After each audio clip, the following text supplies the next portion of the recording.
After 5 days of non-stop Rainbow Six, we're not stopping anytime soon, but we do have a bracket finally, Sam, and on the B stream, we have a banger to start out. Of course, I am Lynx, joined by my good friend Stokes, and we are starting out actually on familiar territory, a rematch. The Atlanta semifinal. Indeed, my friend. I think the best way to build this up is we've been on this train for a little while, right? But we're just now reaching terminal velocity here as we get into the playoff bracket. Exciting stuff, folks. I hope you guys have your coffee, your tea, whatever ready, because it's going to be a long day. Might need some popcorn too, depending on the action that we're going to be taking place, especially with these teams initially. I know it's kind of an early morning for some of you, probably later in the day, obviously, for a few other fans around the world, but we got Wolves and W7M, as well as FaZe and Los going at it early in the morning. Indeed, and of course, if you're not familiar with how this format works, we have an upper bracket where some teams are seeded to the quarterfinals, some teams are seeded to the lower, and some teams are in our initial round of matchups in the top. So whoever loses these games could go on to face teams in the lower bracket like Firax, Bleed, Falcons, or Bliss. Whoever wins will go on and face our top seeds from the group stage, Sonics, G2, SSG, Virtus Pro. Of course, on A stream, we have Wolves W7M. The winner of that will go play Sonics, and the winner of FaZe Los on this stream will go on to play G2. These are, as I said, our first matches up on the A stream and B stream respectively, but our known matchups afterwards will be Liquid DZ on the A stream, then NIP Fury on the B stream. Fury, a team that many thought had a lot of promising moments in Atlanta, finally realizing that, getting second in their group to face NIP. Yeah, they had to beat Lowe's for that as well, which was pretty impressive. So shout out to them. Very well done, as they had a nice turnaround in their last series. But yeah, you and I are going to be covering FaZe Clan versus Lowe's here today. And there's a lot to break down when it comes to these two teams, especially for FaZe, because they've been kind of topsy-turvy at this event. There's been some hard fights that they've had to try and take. Here's the roster for y'all. KDS, Handy, Vita King, Cyber, and Souls. If you're a longtime Siege fan, you know that there's a couple handful of players here from the old Immortals roster. But the man that I want to talk about the most right now, Carter, has got to be Handy, the third best player currently at this tournament, sitting at 1.22 ratings, plus 35 with plus 5 on entry. He's been playing so darn well. There's a man himself right there. Excited to see what FaZe, and specifically Handy, can do up against the likes of people like Dash or Loban over here on Los. And one of the cool things about FaZe going into this game, they're one of the only teams where everybody has above a 1.0 rating, and coincidentally, going into the FaZe Los semifinal, it was the exact same story. Everyone over above a 1.0 rating. But for Los, it's a similar story to Atlanta, just with some slight changes. In Atlanta, it was the Loban and Maya show, through and through, as it had been for months at that point. But Maya, the superstar player in the middle, who was popping off before even Loban was, has had a very cool tournament so far, and it has been instead Dash to really pick up the slack. Cameraman has had a very good showing recently in the Fury game, but again, nobody else had a good showing that Fury game at all. Loban and Maya, really rough performances, but we are in a position where if we can see Maya reclaim some of that glory while keeping those Dash and Loban performances, we could have another upset just like that semifinal. Yeah, most definitely. And for Maya, honestly, the thing that stands out the most when you look at his stat line has got to be his entry deaths. I mean, he's 4 to 13 on his entries, and that's not exactly what you want to be seeing, especially when Dash and Loban are actually playing pretty good in that regard.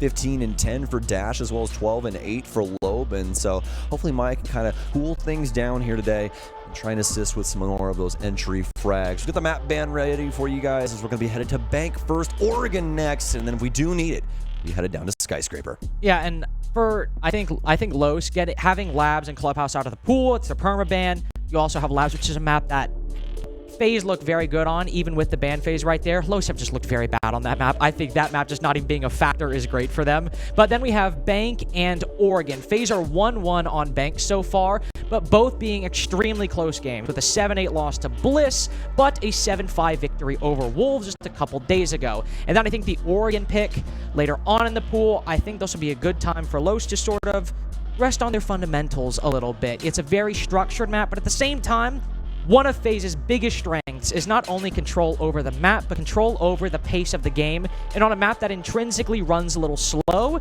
if FaZe are able to pick things up on the attacking side in what is a very defender-sided meta, could be a quick 2-0 depending on what happens. Yeah, most definitely. And with that in mind, all these offenses are going to be so very important, Carter. You really have to make sure that you hit your stride and get these big rounds. You know, if there's a big gap in something, you guys get a nice couple of picks or something, you're really going to want to be able to convert this. Now, as we load things up here, folks, as we said, Bank, Oregon, and Skyscraper here. We're going to be kicking things off with Bank, one of our more offensive-sided maps, 57% defensive overall win rate right now, so it's kind of went back and, 80% to 20% in favor of FaZe. But just to touch on this as well really quick before we get too far away from the map pool, Oregon and Skyscraper are two most defender-sided maps here in the pool currently. Oregon sitting at 67% and Skyscraper 68% respectively. FaZe is going to take out Monty. We've been seeing his play quite a bit on maps like Bank, maps like Skyscraper, so expect another ban out of him later on down the line. And I'm not shocked by this at all. Los routinely put dots on that Monty, specifically did try to break through some stalemates on the attack that they have struggles with or might have problems. It's a very common crutch for a lot of teams, but Los as well, so getting rid of that on a map where Los might very well have struggles on attack, and Bank being a map that's very important to attack, makes a lot of sense. Los following up with the Twitch. Los actually very flexible in their attacking bans this tournament. FaZe predominantly banned Grim, this obviously being an exception to that rule, but Los have banned Twitch, they banned Brava, they banned a whole bunch of different things. The defensive bans get a little different on a map as large as Bank Sam, taking out some of that intel game for the defense, like Valkyrie, name of the game. And you can honestly say the same thing about Twitch, right? You get extra drones with her now. You also have the the ability to shock things and get rid of utility. You can consider this a really good ban just because she more than likely, or rather the offense more than likely, won't be able to strip away utility as quickly, and things like CCTV, where we'll put like Goyo canisters and things along those lines. So we'll see what the defense wants to do now that Twitch is off the board. Kaid obviously getting banned out to try and free up some of these hatches and things like that. Locker CCTV is going to be our very first sight, but you can already see really the only consideration that Twitch when I had an issue with is got to be the mirrors. So see what Los wants to do on their side when it gets down to it, as they'll be starting things off on offense. Maybe that Twitch ban making a heck of a lot more sense once we get there. Well, and the two biggest operators you think that might fall prey to that Twitch are, of course, the Mira, but the Goyo as well for the basement bomb side, driving that shock drone in, destroying all those Vulcan packs, which can combine up to a minute, even over a minute of time wasted, and a Twitch drone, if it's lucky, can just get all that in one fell swoop. Now the Goyo is a lot safer, the attack has to take a lot more effort into actually clearing those, so depending on whatever setup FaZe want to go for, an extension like we see now, or an anchor like they could with the Goyo, now it's a whole lot better. But the Monty ban is not dissuading Los very much, Sam, from picking an operator just to try to get something quick or acquire some quick control. Dots moving to the Blitz very, very quickly. And with the diffuser in hand, are we going to see something quick up dirt? Potentially. I mean, we have that Blitz like you were talking about, but the big standout here for me is Kali. Maya has gone along for the ride. See what they can get done with this. He's going to be motioning over towards Garage. A nice Evil Eye here underneath the van just to make sure they have that info game going. Maya's going to be the one droning in. He'll discover that Evil Eye, so they'll know that if they want to try and sneak in through here, it'll be the easiest way to try and slip in through the cracks. Maya might be able to get this with that primary utility, and that's exactly what he's going to do. Hits it with the Lance, able to get rid of that Evil Eye, but this should be a telltale sign of what's to come.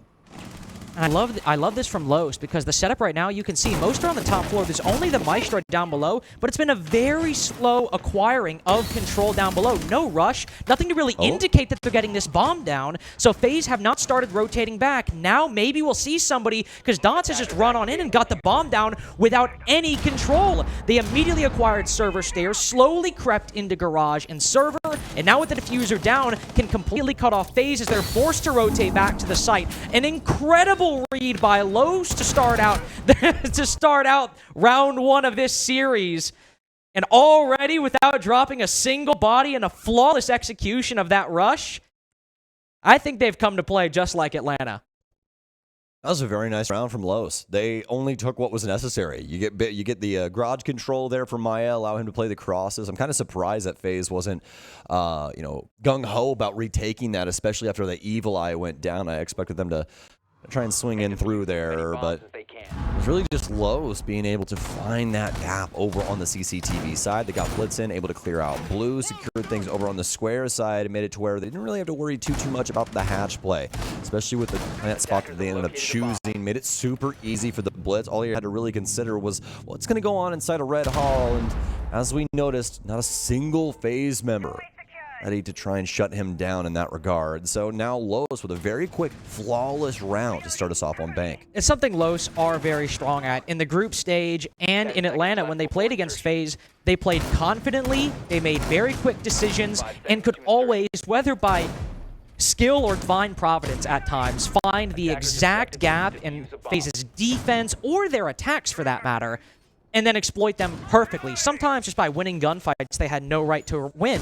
What they've really struggled with in this tournament when they have dropped maps to teams like Fury, like Sonics, is when there is a really, really tight defense, not necessarily that's anchored on the site, but one where there's no real gaps, everybody can play trades, they can contest the proper positions. That's when Los really struggle, is to create those gaps themselves instead of just filling a hole that's been left for them. Their identification is great. Yeah. Their action, that's where sometimes there's still a little to be desired. Yep, you can definitely see it inside of that round. Really, the thing that happened there for FaZe is that they didn't understand what the strategy was there for Los. They expected them to try and go for that clear, and all of them were trying to hold things down inside of open area, right? But it's not exactly the way that they need to go about things, sadly. We're going to be flying in here off that castle barricade. One inside of Checkers. Maya has to land these shots on the castle, and he will indeed. That's going to be KDS going down, but a lot of damage dealt to Maya, and that's kind of what you expect on that follow-up there, especially out of the Vector. Vita King will take him down. They've now identified that Los really want this top floor. Good recovery from FaZe. 2 opening picks in a row for Los. Now this one traded. Maya also heating up a little bit. 3-1 so far this game. He was the one on the Cali last round as well, so getting a 2-piece in the previous with that sniper.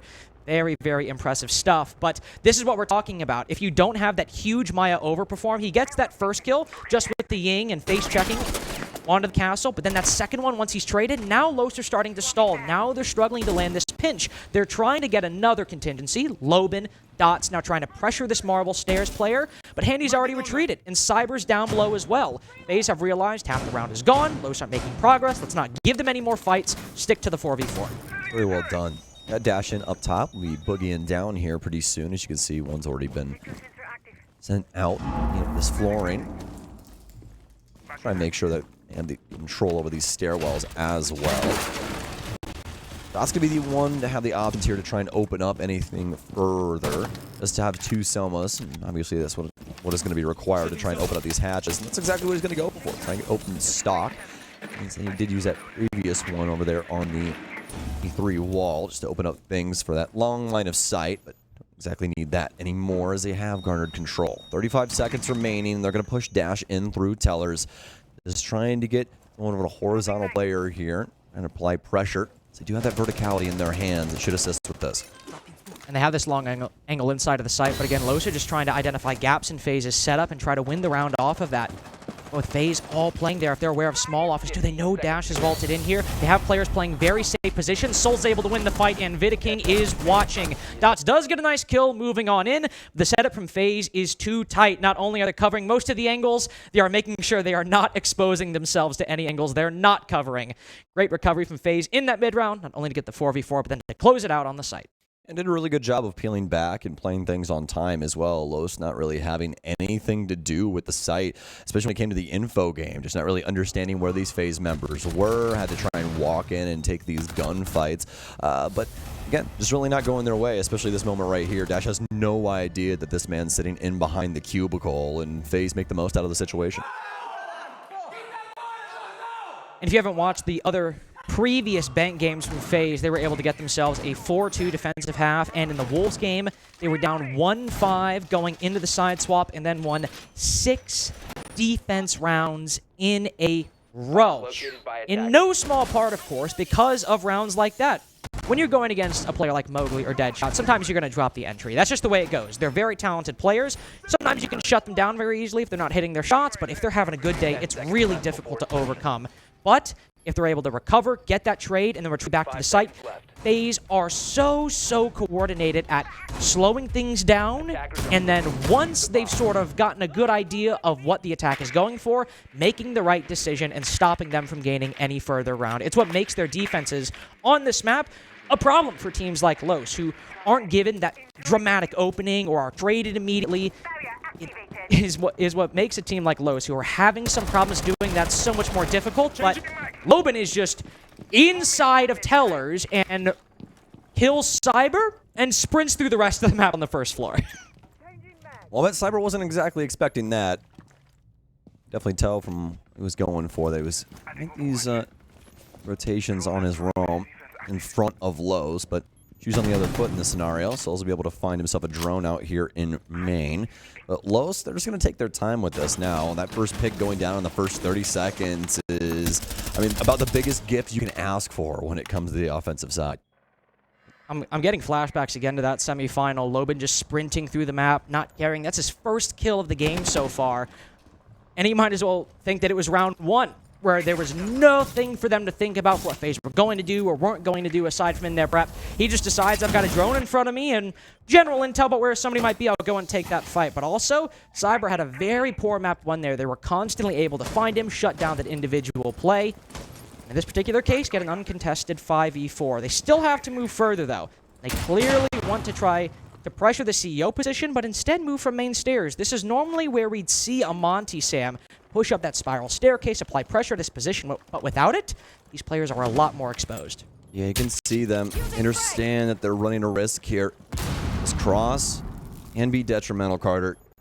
Tell you how many times I've seen teams just die right on the top of this spiral stair, red stair, whatever you guys want to call it at home. Smoke's out here for dots. Trying to pressure checkers, but it's going to be Handy inside of here. Perfectly timed flash, not going to assist too much as Handy is able to see, at least for just a split second, but now Los being able to deal some detrimental damage to FaZe. A nice shot onto King there on the Mira. He is going to attempt to rotate back through. Some weakened players, so an opportunity most definitely as Dots is going to start to put this case down. Rotating through, Conference finds one, almost gets the second, but it's going to be another Los round. And again, they're just forced to kind of go up the staircases. FaZe have the angles going their way, but you see that gunfight between the Capitao and the player sitting inside of Banana, constantly bobbing around the window, and while Maya behind him dies, he's still able to net the kill on that defender who took down his teammate just a little bit prior. They have the advantage further going into the site, 5v3, then a 5v2. Was it necessarily a great attack? No, they're funneling themselves up main stairs with, to be fair, some solid support from the Ying on the CEO windows who can throw some Candelas and fire in. But Handy wasn't blind there. Handy was able to initially get the kill, and it was reliant on Dots to get that trade. But Loser, if they're good in anything, they're good in gunfights. They're good in engagements when they're feeling confident. And so far, aside from that very good read in round one, it's how they've tried to win both of these rounds now. There's been a complete switch up here for Maya, especially in this game so far. 4-1-0, and walking into this, he was only down on his KD by -3, so probably pretty excited that not only is he playing extremely well again, but back in the good graces for his own stat line, his own psyche more than likely as well. Maya's going to switch over to the Jackal as they've already identified that this is going to be another roam game in the basement from FaZe, and they're going to completely flip the script. They don't want to go for what they did last time. Round one, they ended up having the air move their way in with the Kali inside of Garage. Ended up putting that blitz inside of the actual server basis. Get that plant down. Very successfully, might I add, as that was a flawless round for them. And a plant going down with practically every single FaZe member alive, as they just simply didn't know what was happening inside of their own site. And the reaction from FaZe as well, they're not going for that huge roam or extension. Maestro's gone in place of a smoke. We have the Goyo brought back into the play, so you have those Vulcan canisters on the site, and you still have the Mira upstairs, of course, to hold open area and contest cafeteria. Make sure that you're not just giving away most of the map for free, but FaZe are also adjusting as well, saying, all right, we need to make sure we have a bit more site presence. Los react in turn. Maya now creeping down the marble staircase.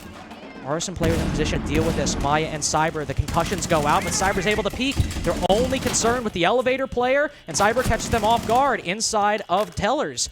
5v3 now acquired. Maya and Dash, the two players, alongside Cameraman to clear out this position, both fall. But Cyber's decided to stay, and the remaining three Los players go for the pinch. do so successfully, but Cameraman has dropped down. He thinks he might have a gap on Elevator, but not only is Souls aware of him, I think Handy, looking as the Fenrir, gives the call that he heard a drop down Elevator. We see the smoke go for the peak and get a 4v2. Could have been Cyber there as well. He was working around with the cameras. There's that cam right at the back of the bomb site right there that he could have been on, or that drop. Either way, that was a beautiful shot out of Souls. Just immediately taking out the lowest player. Now Dots and Loban have to try and solve this puzzle. A bit problematic at the end of the day as well, as every single FaZe member is back to site. No options for them any longer to try and find that big isolated pick. They have to try and work their way into the site with what they have at their disposal as of right now. Looks like they want to try and work their way over for the server. Potentially looking to try and do something with CCTV, but it's definitely going to require a little heavy lifting when it comes to the frag department. It will. I mean, you have those Vulcan packs. You still have Souls. You have all 3 of his smoke canisters. Mighty King with the C4 as well. All of the plant denial if Los want to go for a server-sided take, which if you're attacking this side of the site, usually you have to go for the plant because of this long angle. It's very difficult just to take fights and deal with all these players here. His teammate dies, Handy's able to cut down Loban. Now Dots, without any breach charges to open that wall or X Kairos remaining, might be able to deal with that mirror window, but you still have the flames in your way and all of these long angles. FaZe respond in the 4th. Neither team able to keep a lead for very long. Yep, FaZe don't really even need the site utility. That one was decided pretty early on there, as long as they were able to build upon what Cyber as well as Handy created on that mid-floor. As you touched on, not a crazy roam, not something where they're extending all the way upstairs, but they're holding on to the essentials, right? You're holding on to open area, you're holding on to archives and tellers, and that's what you're really focused on when it comes to this bomb site. This hatch control can mean so very much, and not only that, but if you get these big picks like we saw from FaZe, it's very easy to peel yourself back and force the offense into a really bad scenario where they have to try and deal with the full breadth of your defensive setup on site, all that utility getting in the way. And you can see the wind just immediately leaving the sails of Habana as soon as she swings, right, Carl? She looks in there, she's like, oh, there's a Mira, there's 3 Goyo. Okay, this round's probably wraps right now. Tries his best, but I mean, at the end of the day, FaZe looking very solid in the pocket, so he'll be able to pick up their second.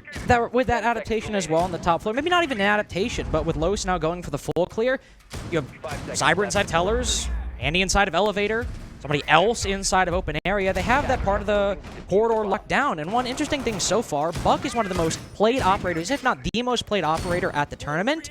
And the extent of Los' soft destruction has been maybe a ram in the case that Dash is bringing, but on the previous round, aside from a secondary shot or maybe some breach charges, there really wasn't a whole lot of potential soft destruction, let alone soft destruction that Los went for.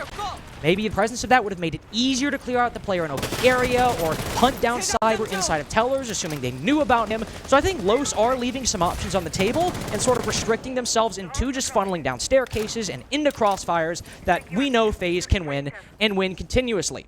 On open area, as we now move down to the bottom floor. This was not the other site Los won. FaZe were able to win this one, if I recall correctly. But either way, it will start their clear on that second floor, opening up the Kanto wall and trying their best to deal with players like KDS and like Mighty King on that second floor. See those yellow pings coming out trying to assist these crosses. Make sure they know exactly where that castle is.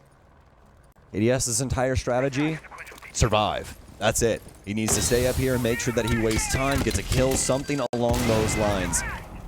Sees the smoke come out. I don't know if they heard that swing off of those Candelas. Dot's going to try and assist with this pinch here. Candela out here, and it's not going to be able to go through the way that Maya wanted, but it's going to be handy to take down Dots. Maya moves forward, sees one inside of Checkers. I don't know if KDS knows those shots flew his way. If he steps back into this angle. KDS will hop back through. A nice ping, but he's dead to rights. LMG will gun him down. The Candela out. Trying to assist with this player inside of Conference, but they've already peeled back as well to go downstairs, and a nice find in the top of Marble by Handy. Beautiful adjustment. It'll down Maya, and even if they get him back up, we're very low HP. Very low HP, and there were some holes in FaZe's clear right, or not FaZe's clear, excuse me, Los' clear right there. You had Maya going in through the CEO windows, changing up the position from where he did last time, going left instead of right. But he doesn't have the angle on the castle because he's behind the barricade. But KDS is able to just move around that area for free. I believe Camera was over by main lobby, but he was all the way down in the rappel, droning, I believe, as well. So you don't have anybody able to cut off the castle from a different position. Maya's just trying to take an engagement one-on-one. Then you also have the player on Marble Staircase that ended up downing Maya, not finishing him off. Nobody on the skylight to deal with him, nobody on the Canto wall. But Handy was pulled back. So it's very good positioning from FaZe combined with a good setup. And Cyber continuing to make that point. Playing by the elevators, able to make this a 4v3. And FaZe have the exact same position they had in open area now. They've got 4 bodies alive, all generally around the bomb site or around entrances to it. And as one player drops, Cyber still holds elevator. There's only one inside of the site. Maya gets a 2K from there, but he's the only one left by the end. Just another slow, methodical, and FaZe win where they kept the advantage all the way through. Yeah, most definitely. I mean, from the starting gun, it looked like a FaZe round, especially with some miscalculations from Los on that top floor. I don't think they thought it was going to take that long to try and clear the checkers position. Dot's kind of getting caught off guard over there on the top of red. And, I mean, it's very well played from them as they were not only able to take out a few Los players, but once again, using that peel back to force Los into a pretty bad situation where they have to end up trying to take things towards the site. And so far, FaZe have been so darn good in scenarios like this where they're able to get back to site, play these crosses, and force Los to try and entry into all of these guns. It's a pretty clear pattern now that when Los can't find that gap or win the necessary gunfights on just colliding with the defense, they really struggle to mid-round their way out of a problem. In round 1, they saw that server was completely open. There's only one player on the site, and they make a great read, and credit to them for that. And then the CEO round, they go up spiral stairs, and their only real support to make that play work is somebody throwing candelas on the CEO windows. But as we just saw in that round, there were plenty of positions for FaZe to keep themselves, save themselves from being blinded, and the same in that round. So when the candelas didn't work, it all came down to Dots winning a key fight on the player playing inside of Banana. And when those things don't happen, as in the case of both open area rounds and the second lockers round, FaZe have been successful and have basically kept the advantage all the way through. Now, CEO, Los did win previously, but if we see those same adjustments and Los aren't able to get that pick or get the necessary gunfights as they flood, it could very well be a 4-2 half for FaZe.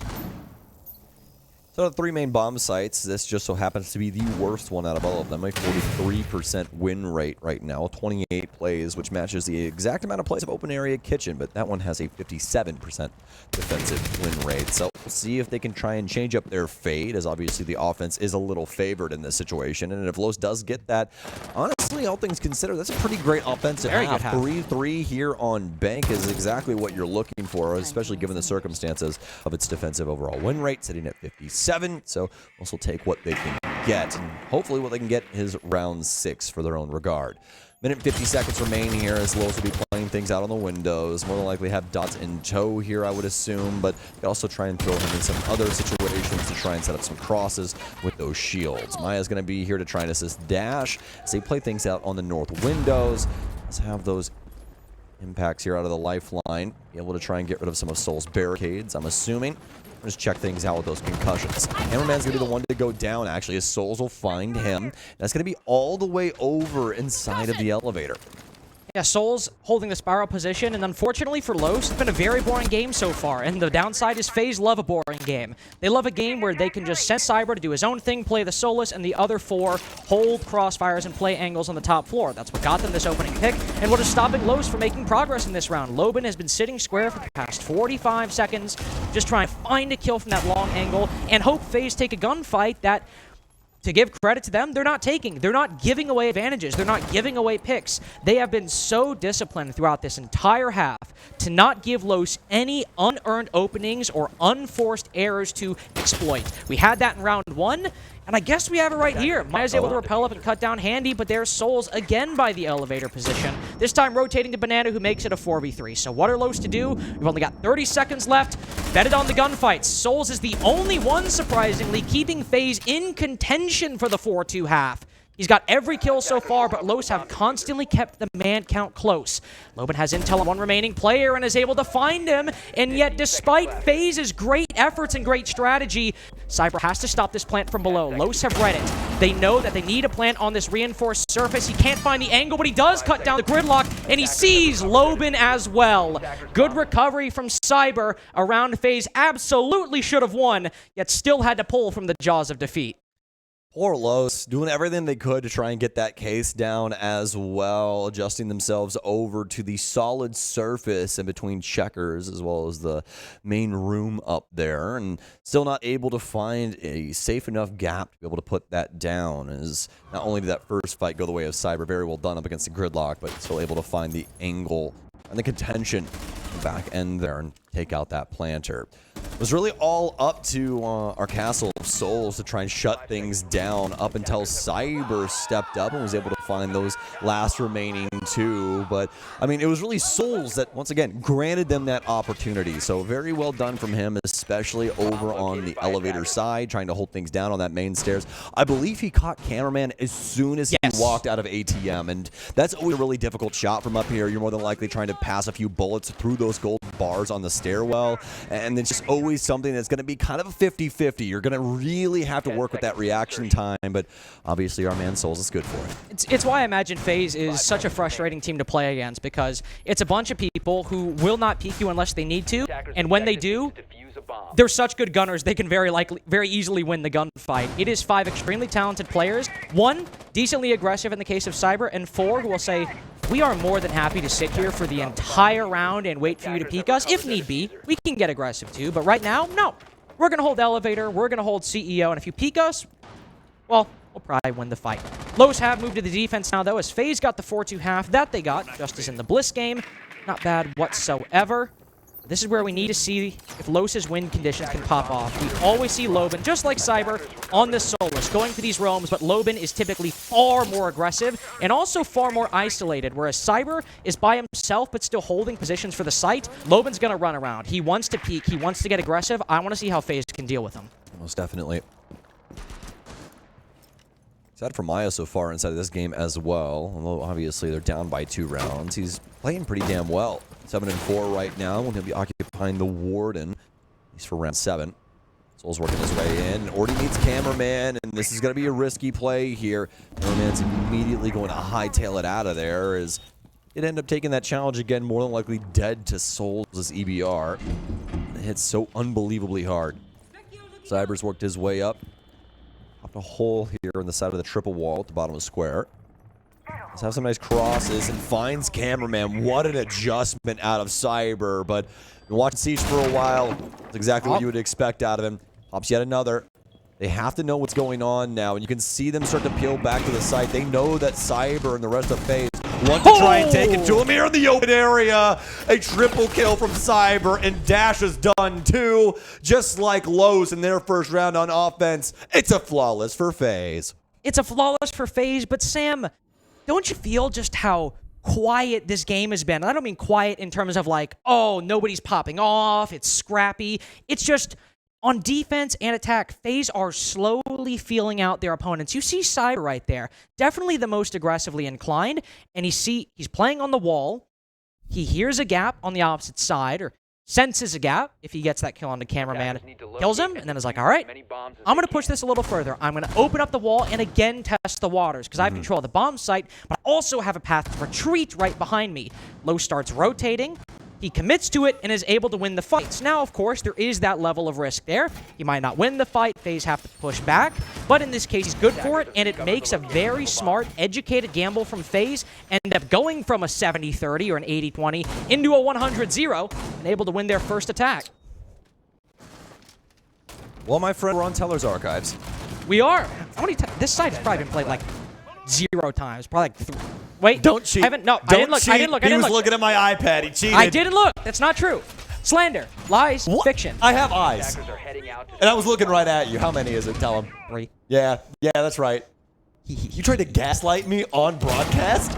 That's crazy. That's crazy. Yeah, I'm telling your girlfriend. No, it's for the fans. Yeah, but 3 times. But I will say this. 67% defensive overall win rate. It's been won twice, lost once. Los, are you going to make it 50-50? That's the real question here. But honestly, I think this is just a little bit of desperation. Remember, this is their map pick, and FaZe are doing so damn well right now. And that's the scary thing. I mean, just think about what Carter said. They're taking their time. They're going through their checklist. There's no big grandiose crazy thing they're trying to pull off here on Bank. They're simply going through the fundamentals of how this map works, and they are doing it swimmingly. Oh, Dash. A little scary there for just a split second. That man did step out from behind that pillar over there on the front of Bank. More than likely would have had a kill, but a little risky as well with Cyber playing the windows the way that he is. Dash will definitely have to back up a little bit as we've gone through the first minute. You can reasonably assume, especially with hearing that player on the rappel, that they are playing CEO, and you can start falling back, make good time on your defense. They have those mirror windows upstairs. Los do. So it's something that FaZe will have to worry about. KDS has made his way into square. You can see the 3 defenders on the top floor through the wall. 4, actually. 1 player inside of stock as well. I'm curious if FaZe might be able to make another read. There could be vertical angles inside of CEO to deny the plant from below. Cyber's found dots on the CEO window, so very likely they could commit to an execute, or at least to clear up the top floor, and yes, they will. The Candelas fly on in. They're trying to force Dash back, but he's not seated his ground just yet. He might very well die to Vita King. No, on the floor. Dash decapitates him as the Ying runs up through CEO. He is trying to assist with this. You know, try and barrel his way in through Janitor. Another one here, but Dash has already gotten the dirty work done. He's killed 2. It's a 3 versus 3. Cameraman's still upstairs inside the elevator, but he's going to fall back as well. Never moved from that position. He was sitting there that whole time, but did not want to try and cross out. More than likely was worried about somebody playing the longer angle over towards Janitor, as they really didn't have any presence there anymore. So now, with that being said, 40 seconds remaining as FaZe just now garner control of this top floor. Still a lot of heavy lifting to be done by KDS in this skeleton key. Try and get some of this verticality into their hand and try and pressure this site setup. I think the concern, though, is that all 3 players from Los have set up a crossfire, a triangle, and none are below vertical positions. You have Cameraman on marble stairs, who could get killed from the staircase, but that ceiling is indestructible. You also have Maya playing inside of open area, who has to be found by FaZe, and somebody else more playing on the site. That's Loban. So FaZe don't have to push in and get these kills, but they find the advantage. Now they have an opening, a way to push through, but Cameraman's gone for the retake up the open area hatch. He's able to find one, but not win the fight. KDS goes for the finisher, but Maya sees the diffuser. He's able to win it on time. A very slight lapse in coverage from FaZe, but it gives Maya and Los by extension the opening they need. That's what happens when that timer gets low. Opens up a realm of possibility for anything to happen, and Maya just finds the angle at the very end there and behind the printer, able to stave off FaZe, and that's exactly what they needed. It was a desperate attempt, but one that was confirmed and successful. FaZe will not get that, that round they so desperately needed to try and reach penultimate points.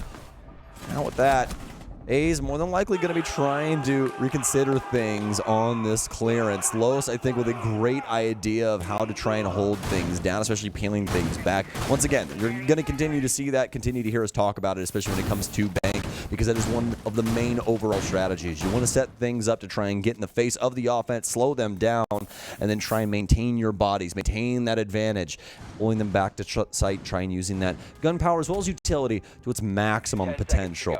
Los, they're going to throw things downstairs, but obviously, by extension, they're more than likely going to want to try and roam here too. That's exactly what's going to happen. Maya's castle barricaded the kitchen area, more than likely going to pop open these hatches for himself, and yes indeed, that's exactly what will take place.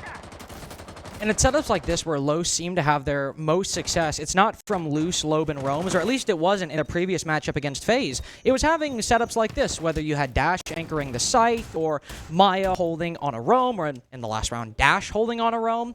But they were always able to find not these big strategic openings in the enemy strategy, but these small little uncleared positions where maybe FaZe knows someone's there, but they don't know the exact position, so they're aiming their crosshair one way, but then they have to flick to that player, and it gives players like Dash last round an opening, where he's able to find the first kill, and then, of course, swings around and pre-fires on the second. But KDS, he's found an opening of his own. He's gone from the top floor all the way to the bottom within 50 seconds of the round, already on marble stairs, not to push down.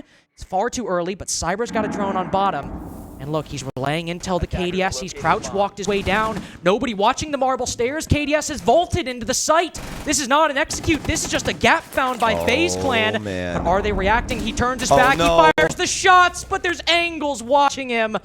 Just poor timing for FaZe and KDS, who might have at least been good for one. But everything goes wrong the moment he walked into Red Hall. You wanted that kill so badly, Carter, but sometimes you have to use that patience. Sometimes you just have to accept what is in front of you and be like, okay, maybe I just play patiently here, just sit still and see who wants to rotate inside of the office. And you have so much time remaining. All of Los is still up. Your team has got mid-floor control with these hatches. Really no reason to spring onto that gas, especially when Los don't even know that you're there. But I digress. FaZe still with a heck of a lot of opportunities here, so let's not just rest on KDS just yet. Oben's going to be holding things down inside of server. This is going to be the Warden, so he can most definitely kick these glasses on at a moment's notice if flashes do come in. SMG-12 in hand. Nos has got one on blue. You can see that keep a barrier. And it's damnedest to try and delay, especially on that angle play. Oben already quite a bit of damage dealt to him. Cyber's going to try and fly through and look for this kill, getting tagged up back and forth. But the shotgun gets him, but it's a trade. Somebody's going to have to come pick up Cyber. Invited King will, but that's at least 4v4 for FaZe. They're still low on health. And the concern here is even with clearing out server, only 30 seconds left, the Vulcan's in their way. Going for a plant is very difficult. Souls will have to drop down that hatch and likely plant on the wall itself, and Dash knows this. He's reading into it perfectly, but the initial engagement doesn't go his way. So he'll have to back up, but that's no issue whatsoever. He's got an angle on it. Los have every single contingency for FaZe covered. A server push, a hatch drop, whatever it is, they have the angles for it. But it doesn't matter if Cyber is an absolute monster. A Grim Reaper with the C8, and Dots now has to fight back in the 1v3. But 4 kills for Cyber to send FaZe to map point. And this has looked like a FaZe map through and through, but Cyber has been the one with the sword lopping off Los heads, left, right, and center. A samurai from Brazil, especially with that C8, as you said, he's looking so nasty with that thing. Buck, one of our mainstay offensive operators right now, as well as a skeleton key, as you can imagine, so very important due to the strategies that have been implemented post-grenade patch. And especially that fight right there, that was the one that Cyber definitely needed. Up against Cameraman, too. I mean, both of them trying to fight each other through that wall, or just that little bit of information. It could have gone either way, but let's be honest, we knew which side of the fence that was going to. 13 and 4 for Cyber now. Everyone else 3.0 KD through 9 rounds. Oh my ridiculous. God. Everyone else aside from Souls as well on 5 kills. It's a pretty even effort across the board from FaZe. You have your backline, Souls stepping up a little bit, and then of course Cyber, one of the star players on this roster, having an outstanding game on Los's pick. Keep in mind, this is the map Los opted to go to, and FaZe in firm control of Bank. And I think we saw that comfort from Los on the attacks. Surprisingly, we saw that read. We saw the way they moved to go for those picks. But since then, while Los have certainly been fighting back, they were able to stop the KDS lurk last round. They've been able to gain advantages in one previously, or in the previous case, find Maya rotating around and taking down the diffuser and winning on time. But FaZe have looked so good so far. And this would be their best result on FaZe, win or on Bank, win or lose. Remember, 7-8 loss and 7-5 win this tournament. And if we just have another huge Cyber round, it'll be a 7-3 as they move into their pick after this. And the craziest thing is that Handy is 5-5 right now. He's plus 35 walking into this game as well. So you can just imagine on the backup that FaZe has in this scenario. I mean, yeah, Cyber can have another life round and win him out. Or, I mean, if he does go down, they still have so many other options, especially with Handy on one of the craziest offensive operators that we currently have in the pool, Ying. She is still the highest band operator, sitting at 45%. She's available here, and he's going to attempt to use this to his fullest advantage. They know that they've got some players inside of Elevator. Dash, likely aware that they're going to try and bring things in through the front area. He's going to be able to actually discover him, more than likely on a long angle going through that elevator hallway. Yes, indeed, that's exactly what's taking place. Cyber, one behind him, I do believe that he saw, pops things through. Oh, I don't know if he saw him right there. Close! What a change! Cyber able to at least spin it on a dime and catch Loeb and on the peak there. Skeleton key shot, trying to scare him a bit, but A little worrisome there on the repeat. Honestly, with how much lows per position on this middle floor, the fact that it's only Candy that fell is very, very impressive. But that was the Ying too, those Candelas, and we saw how down to the wire it was last round on this attack for FaZe, and it is likely going to be equally so. Only a minute left when they're starting to open these hatches, and you still have the 3 smoke canisters, the Vulcan packs like before, and Cameraman on the Yokai. Last round, as much as we gave FaZe credit for this performance through this map, it came down to a huge 4K from Cyber on the flood into the site, and there are still the same factors previously. It's another very hard bet, Sam. And it seems Los might just win the gamble in round 10. Oh, Carter, I'm getting nervous. How many more of these gas canisters do we have? It's a 3 versus 3. Cyber will get traded out. So for Los, an opportunity presents itself. That's more than likely what they're thinking, as they don't have to deal with that maniac anymore. 20 seconds remain. But we know that FaZe, in these moments, can just somehow find that gap. Vidiking knows one's rotated up top, and they're aware that this is going to have to be a bullheadish run. Vidiking tries to dash his way in, won't be able to find the SAS op as Dots will take him down. And Los, I think they've done it. I think they've been able to at least keep themselves alive for one more round. Los playing very coordinated as well, just as FaZe did. With a little bit more aggression, we do still see Los on that, or Loban on that mute. Pushing a little bit in the main lobby, trying to take fights with that SMG-11, but he's got players by Elevator and players by, I believe, Beepers as well on the middle floor around open area to still play the crossfire. They're pushing a little out, but still have a structure to fall back on, just like FaZe did. Los are just a little more liberal with its manifestation of it, able to push a little bit further. But it's still causing FaZe the same difficulties they were causing Los on these church attacks. They're trying to find these little bits, but using the Candelas to clear that roam. If your Ying goes down, you only have the flashes or maybe the vertical destruction, and Los are a bit too wily for FaZe.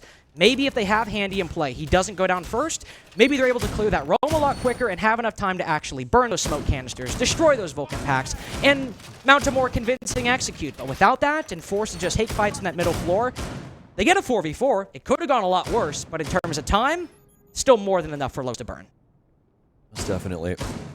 Seeing if Vidiking wants to stick this sense. I want him to. I've brought it up because I didn't want him to, and that's exactly what we're going to get. I was hoping that they would identify that this is a top floor offense, obviously, and the fact that Los and specifically Dots is on Warden.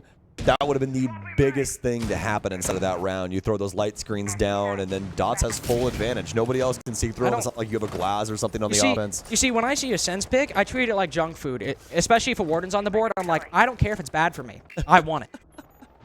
I want it. I need it. I feel you. I feel you. Have you ever had those nerds clusters yet? Those candies? I don't like nerds. Oh, man. I'm telling you, it's a game changer. It really is. Cyber, though, speaking of game changing, 15 and 5, still able to maintain that 3.0 KD up until this point.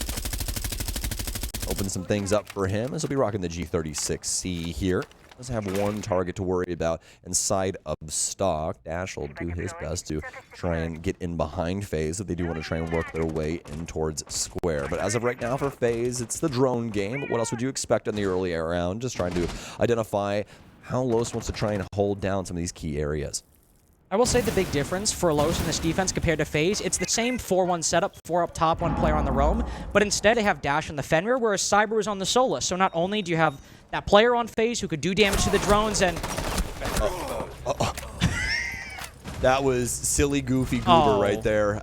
I almost think that he like landed on his head for a split second. I actually, when he vaulted and literally like clipped through him, I was just like, this is so not going to end well. Like, this is just not going his way, buddy. I'm so sorry. Cyber does go down, but he still gets a kill before he falls. And now FaZe of a 4v3. I was going to mention that FaZe on the defense, they had Cyber on the roam on that Solus who could damage the intel game and watch from below. But all Dash has, he has those F-Nauts he places at the beginning of the round, but now that he's dead, you don't have that player who can go crazy anymore, who might throw a wrench into FaZe's attack. Now they have a 4v2. Dots has been spotted. They know he's still holding this stock shield, excuse me, because of that intel gathered by the Grim, and FaZe are now resetting. They're using their drones. They're not getting ahead of themselves, Sam. Maya and Dots can maybe stop these players rappelling in through the window, but it's still very much in the hands of FaZe, and Soul still has one of those Bs to find these remaining anchors. Yeah. This is risk assessment. Definitely not good for this round, huh? that hop out on square, doesn't find them anything, and then immediately after that, we have somebody try and take an engagement on these windows. They die too. Now it's a 2 versus 4 up against FaZe. Not something you really want to try and consider, but it's exactly what the reality of the situation is, and the plant's going to go down successfully. This is going to be so unbelievably difficult to retake, Carter. This is one of the hardest retakes when this bomb goes down in all of Siege because of these window positions. How do you fight this? Dot's down. Maya finds one, but he's dead too. And that's round 11 going to FaZe, and Los's map going to FaZe. And in very calm fashion. The rounds I think Los won were sometimes, they were crazy. They were gunfights. They were scrappy. They were entertaining. And FaZe, it genuinely looked like somebody just doing data entry on a spreadsheet. They're like, yep, this goes here, this goes here. They got their headphones plugged in. They're listening to, like, I don't know, some 90s rap album or something. They're like, I don't care. It's another day at the office, because they would have Cyber probe for some information. Maybe he find a gap. Maybe he doesn't. And if he doesn't end up getting 3 or 4 kills to open up a round completely, Sam, what do? Have 4 of some of the best passive flex support players in the world use their structure and win the round. So 7-4 for FaZe on Bank, just an impressive showing. I like to imagine that Cyber was the one doing the data entry. He's just sitting there railing that keyboard with death grips in his ear. Just 120 WPMs, like, yeah, exactly. He's like, it's a great Monday. Just working their way through the motions on Bank. And every step of the way, Carter, I was impressed with what they were capable of. Their offenses looked great. Their defensive strategy was quite sound, especially on some of these roams. Yeah, Los in that first round really able to catch them off guard with that rush downstairs with the blitz and able to get that plant off extremely successfully, obviously. But past that, it was FaZe every single step of the way, just being able to take it to Los. And, I mean, what more can you say? Well, the only thing we can say is FaZe's map pick is up next, unfortunately for Los, and we'll have all that and more right after this. 2v5 with Shinka, the anchor player for Wolves. He's the person who excels on the Warden, who locks things down with consistency. The backbone of every team will be the anchor player, and when he stays up and he locks down the bomb side, the team is doing well.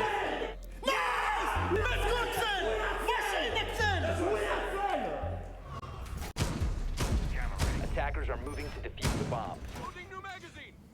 You and I were sitting waiting for this matchup to begin, and the desk was doing their thing. They were desking all over the place.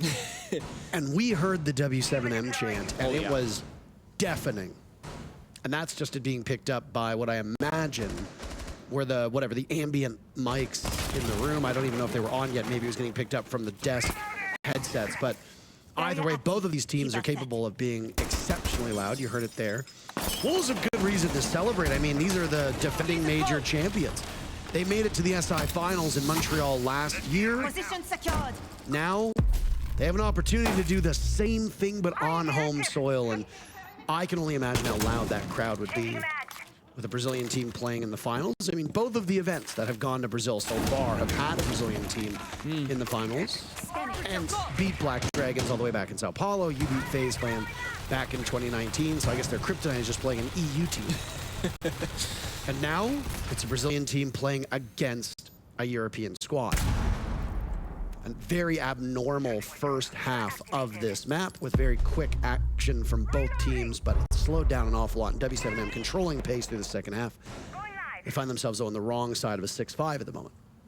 Yeah, when things start getting closer and these ones matching more and more, of course, match point or in some cases overtime, teams tend to slow down, a bit more stress in the server. All of a sudden, your small mistakes will have massive consequences on the outcome of the round, because if you mess up now as W7M, you lose this map 7-5. Of course, we know Mowgli loves to advance throughout, and they've done this trick now, but he gets spotted out. That's gonna shut down the surprise. That shot is there again with the cover. The supportive work from the French team of Wolves is really paying off.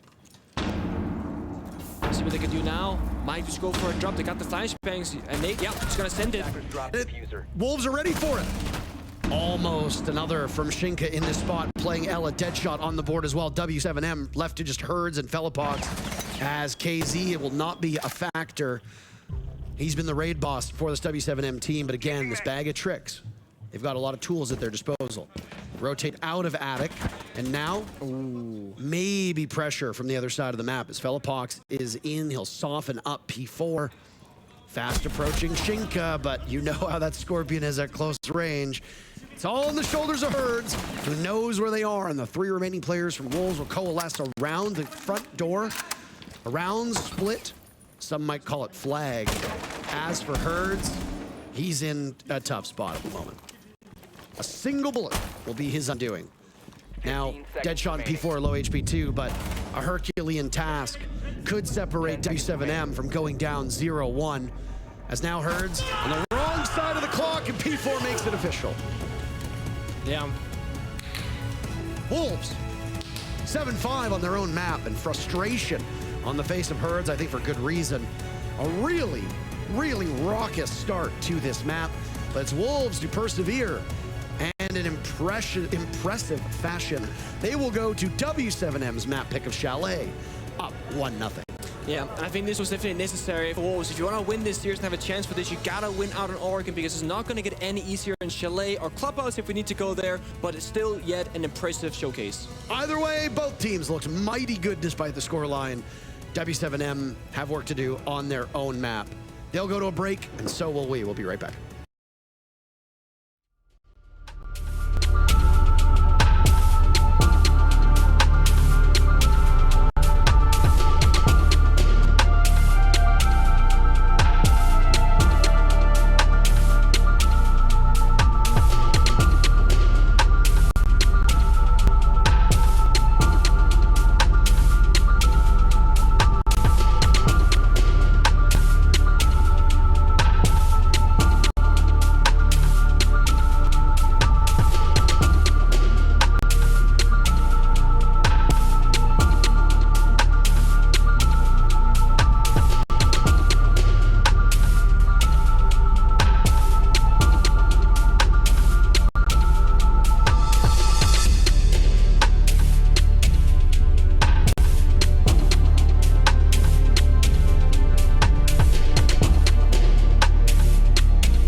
A very clean 7-4 from FaZe to start out the series. Our first match on the B stream of the playoffs and our bracket, and it looked like another day in the office. I'm Lynx, joined by Sam, and not only do we have Oregon coming up next, but we just had Oregon between W7M and Wolves finishing the other stream with, and if you haven't watched it, brace yourselves or mute me for spoilers. I'll give them a few seconds, actually. Yeah.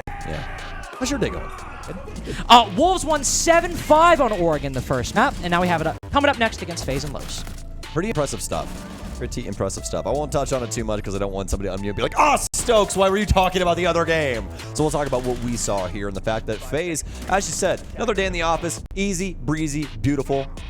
Cover girl. FaZe, I mean, they've been looking so solid throughout this, especially for Cyber in this first one here. An amazing stat line out of him, almost a 3.0 KD. And for Los, I mean, it was just really, really difficult for them to try and find these gaps to exploit because FaZe were playing things so very tight-knit. Yeah, they were able to find that massive moment inside of the first round, but post that, was very few and far between. It was, and I think in many ways these teams played in terms of how the rounds actually transpired very similarly. You had 2 1vx's for both teams where the defense won. Well, in the case of Cyber, he got both the kills, but by denying the plant. You also had some huge performances from Cyber, but I think a differentiating factor for Los, a relatively quiet game for Lobin, for Dash, and for Maya, at least by the standards he has historically. He actually had his probably one of his best games of the tournament so far, 11-7, 3-1 on the entry, where he's very, very negative on the entry going into this. But one thing we always associate with Los is Maya killing it, Lobin killing it, and in this case, Dash killing it for this tournament so far. Well, if you have a case where those players aren't popping off, the fundamentals are there for Los. They do exist, but FaZe just have a more comprehensive understanding, as you would hope for one of the best teams in Brazil that champion both stages of the domestic Brazil League this year, and a team that has such incredible players like they do. It was similar styles of play, but just much better execution from FaZe. Exactly. They were just burning a little bit hotter, and you can really see that inside of the opening deaths and / kills for both respective teams. FaZe had it by only 1 entry. It was 6-5. Exactly. So, I mean, just right there, that tells you the tale of how these two were going blow for blow. And, I mean, it's going to be interesting, especially rolling things in here to Oregon, because of this map, a completely different change of pace. We're really going to want to see Los step up and try and, you know, consider a 5-1 defensive half. I know that sounds a little outlandish, but by today's standards here on Oregon, that's nothing to shake a stick at. It's more than likely what they want to try and accomplish, and if they can do that, then they honestly have a pretty good, you know, attempt here at taking this map away from FaZe. And given we saw the socials prediction again, and map 1 it was 80-20, this time it's 83-17. I think one of the biggest questions surrounding Los going into this tournament is how truly representative of Los's potential was that run at the Atlanta Major? Was it simply so many things going right at the same time and ultimately being a miracle run? Or is it truly representative of what they're capable of? Can they make it work? I know they had a rough time in groups, dropping to Fury, not coming out second like a lot of people thought, coming out third. But here with that win over FaZe, and now the predictions again going further, I'm worried as Los potentially could drop down to the lower bracket at the end of this map, given that it is FaZe's pick. Might not beat those fluke allegations that have been raised. But of course, the ban phase almost transpired, Sam, and we'll see if they're able to beat them with a win on map 2. Most definitely. I'm surprised that Los has taken the Monty away from themselves here, but they also like to consider that on a map like this. Makes playing, especially through the basement, a little bit easier for you. Try and influence things over on the construction side. Even seen him moved in through Freezer every once in a while. But as of right now, obviously not going to be in the toolbox for FaZe, as they will be the ones donning offense first. You can always expect that, especially in these more defensive-favored maps, that if you're the one to pick it, the other team is choosing defense. So FaZe more than likely very aware walking into the ban phase today here for the maps, but what side of the coin they're going to be playing on Oregon. There should be a lot of consideration as to how this offensive set goes. And that makes me very, very intrigued to see how it goes because of that Flores ban. Since the changes to nades, the ability to clear, or I suppose, you know, bulletproof utility on the defense is much harder. You don't have the frag grenades as powerful as you used to, whereas you had a Flores ban and some teams would do it. You'd say, okay, I'll just run a Sledge. I'll just run a Nuke. I'll run these operators with frag grenades. I think Sledge is the big standout, right? Because we don't see him. We don't. Ever. We really do not see him anymore. And that makes operators like Flores a lot more powerful. And with this ban, FaZe clearly have an idea of a workaround. We did see a Dorms pick and then a flex from FaZe in the pick FaZe to a Ying and I believe a Grim, yes. A Ying and a Grim, which is like the setup if Ying is available for attacking the bottom floor. But now that FaZe have realized it's Dorm's defense, we don't see the Ying. We see instead the Amaru and the Dokkaebi, which makes a lot more sense if you want to maybe go for something quicker or something to catch them off guard. A Dokkaebi calling a Gara hook up a hatch, as it seems. Handy looking to clear bunker early. Might very well be the play. Well, do they check things out here for T3? I'm assuming so. That's all the way up here as well. Ooh. Hands completely off keyboard. He Yeah. has literally got them clasped together right now, just waiting patiently. He's like, Loban, just bait the attention and I'll surprise him. Yeah, we'll see if Loban gets something done here. Might have some plays going on over on the windows, and that's what Loban's looking to try and assist with. That's going to drop down. This logic bomb ringing through on their pockets. Handy. Actually surprised that he might be going for this clear up through kitchen. Souls is going to find one on the other end of things. I think Dash is trying to work his way in through lobby, but Souls had already secured, garage position there, and he's going to take him down inside of Z. Hyatt still being able to persist inside of Trophy, though, as FaZe really hasn't started to work their way towards the site, just making sure that things are cleared out. Battling Los back towards this area. You still have that player, I do believe, all the way over in Big Tower. Yep. And Loban all the way over there still. So that's exactly what they're able to create with the rest of this defense. He does have this opening in Attic, but it's very susceptible to a cutoff at this point the longer he stays there. If FaZe are able to get a player in a position to stop his rotation back to the site, assuming that player consistently holds the angle, it'd be a technical 4v3. For the FaZe players versus the remaining Los players on the bomb side. But they're not looking to get too aggressive just yet because they don't need to. Here's Handy with that cutoff, but oh no, I don't think they've droned him. FaZe a little complacent. They never looked for it. Oh, come on. Handy hears it. He hears Loban on that top floor, and he doesn't get the gunfight, but almost wins the 50-50. Down to 1 HP, Loban does find some impact, and Dots, now I believe all the way in Attic, might just be able to give Loban the ability to retreat. And FaZe not very confident in where they want to try and push through at. They've noticed that there's a large cache here that's been built up by Los of utility and laser gates and everything else in between. Trying to find that gap on the back end. Handy thought he had something and seemingly aware of the player up top, but Loban able to find that important kill. And now FaZe have to try and force themselves into the site. A plant going down. Cyber's got the kill. Vita King on the plant. They've got the cross established. He's going to swing through. Dots! He's going to be able to find the man with the case. Maya with the assist. It's a 3 versus 3. Nobody worrying about that cross there, and somehow Maya able to slip through the cracks. Able to slip through the cracks. Alongside Dots peeking the big window. That was the one that had Vita King's attention, but then on the wraparound, the cross works. Everyone on Los on very low HP. Cyber as well to some extent. He'll use the flashes to try to push in, but he's running out of teammates to help. Souls falls. Now KDS on the backside has got to find these angles. He can give the call to the bunker player, but doesn't find the kills. Finally finds it, but only once. It is a 1v3, and Los are able to hold out on the Dorm's bomb site as FaZe flood into the angles held almost the entire round. Interesting one there from FaZe, especially given the circumstances of Big Tower. I mean, they spend a lot of time trying to build things up around the mid floor and make sure that Los can't use these rotations to their fullest advantage, and they're able to garner a kill from that as well. But then Handy on his lonesome flies into Big Tower. Obviously the proper call, given the fact that they really want to try and, go for that hammer and anvil strat, get somebody in on the back end to try and backstab the team as they go for that plant over inside of dorms. But obviously not the case. Shut down immediately on the entry there inside of T2. Not immediately, but took a little bit. But, I mean, for all intents and purposes, that's exactly what mattered. FaZe obviously not able to do much past that. They hop in, don't stick the plant, and really the most egregious thing there being Maya being allowed to cross across white stairs there to even have a consideration of taking out that planter. So unfortunate circumstances befalling FaZe, but still with a lot of opportunities to try and get something going for themselves on this offensive side. Might be a little bit difficult when it comes to this site, though. Might be a little difficult. We won't see the Grim like we saw initially hinted at by FaZe at the opening pick before they realized the bomb site was dorms, but we still have that Ying, which I imagine we're going to see pretty much every single round for both of these teams, but especially FaZe. Souls was on the Grim, but before now he's on the Gridlock, which still can be used very effectively, not to find intel necessarily on players on the site, but to inhibit rotations. or peeks from the players on the bomb site. You feel those track stingers out, you go in for the plant. It makes it difficult for players to, like Maya, run up and swing you as you're trying to put the bomb down. So I like this rotation. I'm a big fan of using both Gridlock and Nomad for those roles. The Gridlock definitely a little more suited for it. Yeah, she's great in the modern day as well. You know, you got the super shorty secondary, 2 frag grenades to be able to take out any bulletproof materials. Yeah, very solid shout.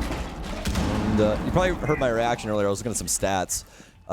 Currently, Laundry Supply is the second most defender favored site, sitting at 74%, Carter. Oh my. Been that way for so long. I feel like it's always been one of the best defensive bomb sites in the game. And right now, when you don't have those frag grenades to toss down E-Box Hatch or toss down Freezer to deal with the laundry position, it becomes far, far more difficult to win these sites. You got to bring operators like maybe Capitao, like Grim, but especially operators like Ying if she is banned. For FaZe, though, of course, they have that Ying. The one up they don't have is that Hibana. So dealing with this E-Box position is going to be a bit more difficult, where we see Dots on the Cade. Behind that shield, behind that reinforcement, he can do double duty watching the bunker doorway or the back tower stairs.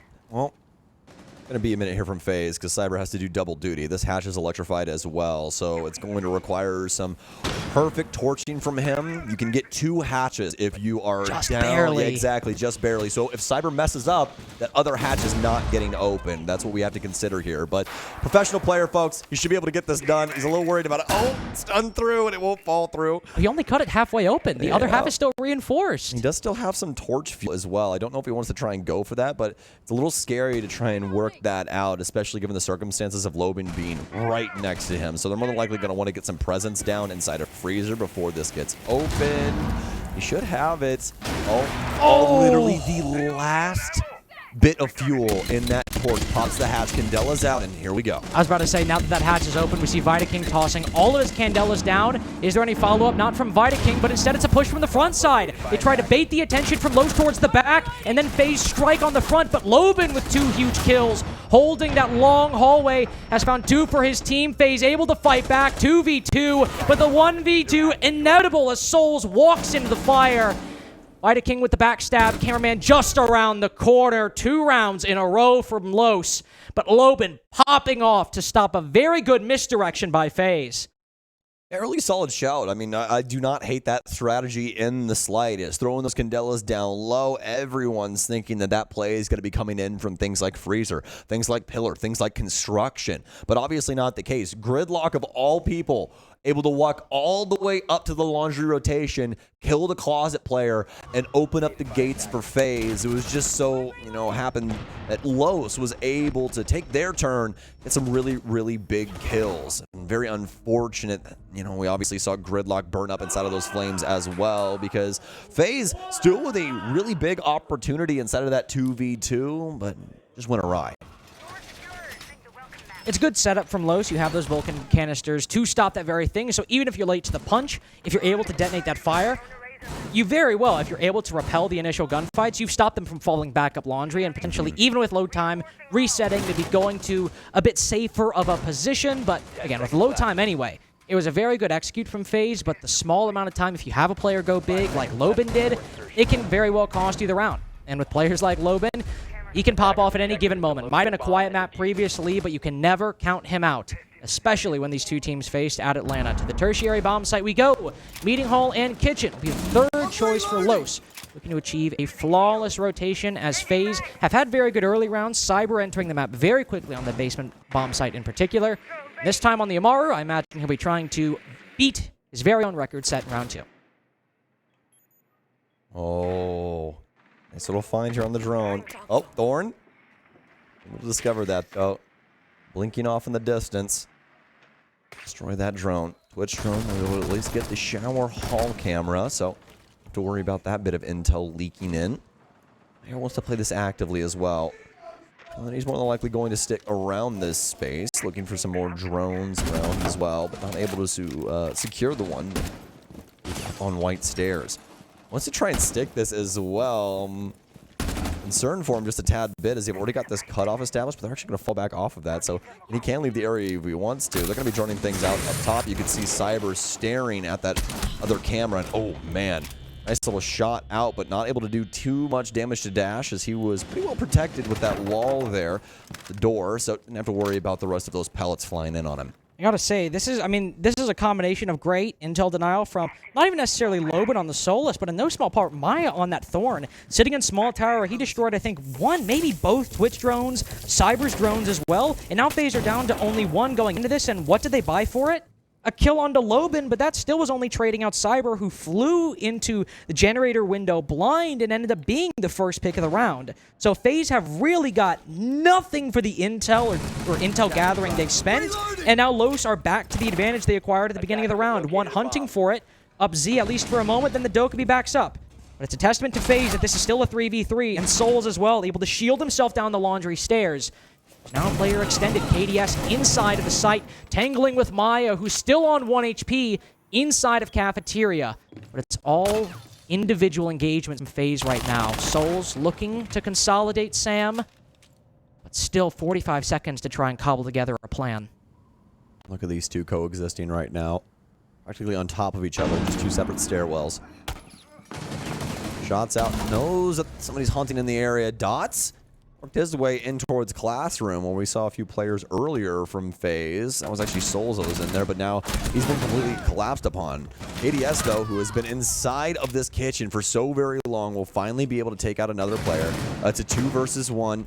ADS does have an opportunity here, but such little time. He's going to try and force this plant down on the right-hand side of Split.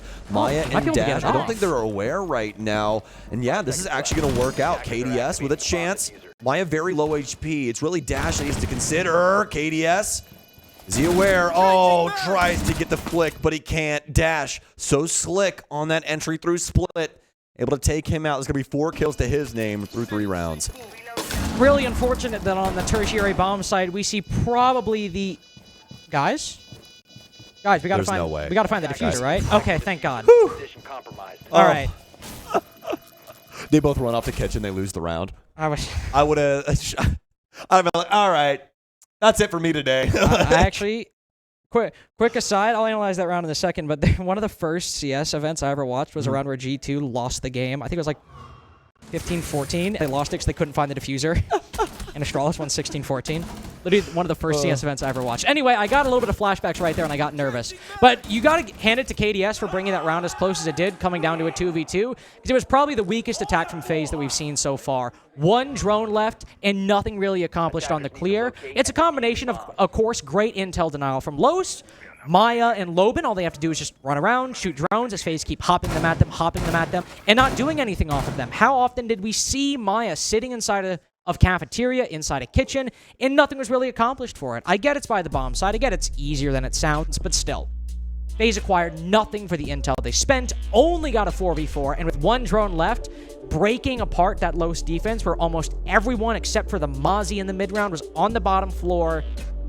You really need a player like KDS to go huge to break those kind of moments, and if nobody is able to support KDS, it's a round that by default really should go to Los, and it did. Yeah, most definitely. And so far, so good on their defensive half here, but what else would you expect? I know probably a couple FaZe fans at home right now. I was like, what's happening? They've gotten 3 rounds. But it's so over. Yeah, it's Oregon. Let's pump the brakes just a little bit here. I promise you that FaZe will more than likely make their own very solid bet rather, towards their defensive half. But that does beg the question, when do they get this offensive round? We went through the full site rotation here, Carter. And when it comes down to it, I mean, think that their best gamble that we've seen so far has actually been on the basement site where he had that push in, with the gridlock, but just not able to get the biggest swath of kills and really open the door to the option for them to plant. And that made it to where Los was able to kind of battle back, use that utility extremely well, especially the Goyo canisters. We've touched on those a couple of times so far on this series, and once again showing just how good they could be inside of that round as they persist on the floor for so very long that Gridlock practically forgets about it. Yeah, and again, the big 2K from Loban to throw a wrench into things. It was a good Los round, but also a very good FaZe attack that very well could have worked, even if the odds were almost dead even for who might come away the victor. But I genuinely would not be shocked, given the dynamics of Oregon, given how that FaZe haven't won a single attack so far, if we see a tech pause into a tactical timeout. Of course, the players cannot talk to each other, the coach cannot talk to the players while the tech pause is happening. So I wouldn't be shocked if we see the coach of FaZe try to get into the comms, say, all right, we sure maybe had some good ideas on dorms and on basement, but what was that intel game in that last round? We're wasting our drones, we're of course, playing individual, but we're not getting anything from pressuring all these positions. We're not doing it efficiently. The plan might not be wrong, but our execution of it and finding the intel to inform our decisions isn't working. Thankfully, Tech Pause seems to have come to an end. Maybe we won't see attack timeout after all. Of course, there is time to figure it out. Maybe he'll call it, but FaZe are also a very experienced team. I wouldn't be shocked if they themselves have identified those problems and maybe have solved it in the comms. They're probably not worried about it at all right now, especially, again, given the circumstances of Oregon and the common day. I mean, what was it, 67% defensive overall win rate? Yeah, True, I'm but so darn good at my job. But to be fair, a little bit of a counter argument. I did play Oregon in that D+ game, and sure, I can already hear some saying, "Oh, D+ Kia went home. Why D+ Kia? That's D+ Kia. Korea, shut up. First of all, Yeah, tell them. Second of all, you have to play the team in front of you. And third of all, FaZe had a 4-2 attacking half on that map. And D+ Kia's weakest side was attack. Yeah. So winning Oregon defenses is still something they can do, especially when they had Woogieman, the third highest rated player in the tournament at one point. Yeah, I mean, listen, in this duo, we stand on business. We do. And that's on business. And we don't just write things off. We don't go with those heuristics like, bad team, whatever, move on. No. Let's look at what actually happened. Let's look at what they were able to accomplish. And a 4-2 half on Oregon is still impressive, even if you maybe aren't playing, of course, the best team at the tournament. Right now, they've not been able to win anything. And surely, those Los is not so far above D+ Kia that one attacking round so far is impossible, or getting an opening pick in that round, being able to use that intel to find or pinch Maya inside a cafe is impossible. FaZe definitely have problems they need to fix, and as we move back up to dorms, the first bomb site Los started on, this was still around Sam, where they had some good ideas, but, for example, not droning low but in big tower, and ended up throwing things completely out of whack. Well, fortunately enough, they won't have to worry about that one too much this time around, as there's nobody playing in big tower. They've reinforced that, electrified the walls. They actually have two players playing down towards the shower/small tower area. It's going to be Dash and Cameraman over here. Logan trying to hold things down for the double window. They got the deployable shield in place just so he can try and play in behind the bunks and not have to worry about any angle working its way in from trophies. So as long as he maintains a crouched angle, shouldn't have to worry too much. But if he stands up, that's where things are going to get a little bit risky. Cameraman and them trying to slow things down on this side like I touched on before, but that just honestly means that they have to try and get ahead of FaZe here. If FaZe doesn't try and touch this side, they'll more than likely have to rotate back through, and obviously Cameraman and Dash don't really have any vertical utility to try and assist with this if they do try and go for a big plant. Might have the secondary super shorty on Cameraman, but that's gonna be it. So obviously they're gonna want some info with that at the end of the day too. Have a Nitro Cell on site, though, for Dot, so as long as he's able to maintain his life, shouldn't have to worry about things too much. Handy's going to end up popping a nice little hole here on the right-hand side. You're always going to want to go for this right-hand side, folks. Reason being is because you see that stack of wood right there? Well, it makes it to where you don't have to worry about these longer angles coming in from swamp, and you can practically appear out of nothingness to somebody playing in that area if they did not hear you pop that hole. Oh, we do see Cyber taking an engagement Nice. with Dash inside a kitchen, and there you go. First pick going his way. Cross peeking with the super shorty. Cameraman puts the kibosh on that one, says, no thank you, my friend. And he gets the 5v3. A very, very slow attack from FaZe, but who am I to complain when they start getting all of the kills possible? Flawless round incoming? No. Loban is able to find one, but FaZe's first attack goes their way. Because I start to get worried, I say we're not making progress, we're not finding anything, and then the moment Los start getting a little antsy, FaZe are there to capitalize. Most definitely, and just a little shout, but he was rocking the MIBR skin there on the C8 too. Shout out. Absolutely. Amazing stuff. It's always so cool when there's just a storied history with these rosters and Or Cyber in general. Yeah, exactly. And I mean, speaking of Cyber, that round once again showcasing just how dang good he is and how much FaZe love to capitalize off of his plays. He clears out all of Small Tower, all of Shower Kitchen completely by himself. And honestly, I love the fact that he switched over to that skeleton key for that close engagement. He knew the Frost was more than likely going to swing off of that reinforcement. Able to find that too, and FaZe immediately throwing it into the site. Cyber with 3 to pick us off after the rehost.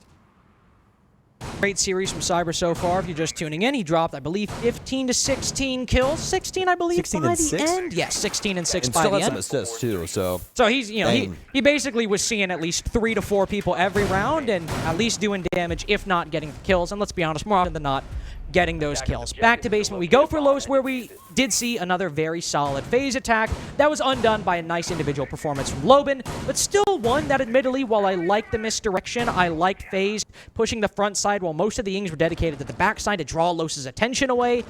It still ultimately came down to winning gunfights, and if it was favoring FaZe, like 55-45, not a 70-20. They didn't really have an advantage going in, and I want to see maybe a bit better of a clear here to acquire that advantage. Handy moving into the top floor very quickly. I like it. 30 seconds in, sure, nobody up top, and even if there's nobody roaming, if we get to that mid-round and open up those hatches quicker, FaZe are in a good position to find an opening pick by the end of the round. Yeah.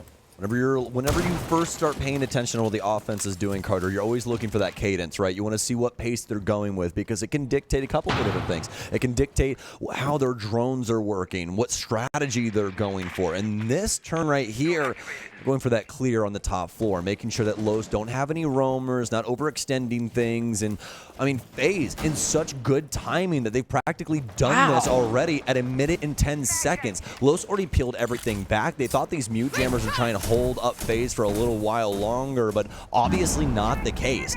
Handy, as well as the rest of the squad, had already cleared out the top floor. They knew nobody else was around practically any other portion of the map. The only thing they had to consider what was going on inside of meeting, and obviously it's nothing. And this is really good because Los are still running that Goyo smoke setup on the site, so because of how much utility is actually inside a basement, FaZe need to have this time to either clear it out or have Los detonate it, and then they can push in, because let's say they get caught up on those mute jammers, and instead of 1 minute 30 when they clear them, it might be 1 minute 10. That 20 seconds, that's one Vulcan pack. That is one Vulcan pack that they didn't have to use, whereas now, FaZe have a bit more of a buffer, but still a bit.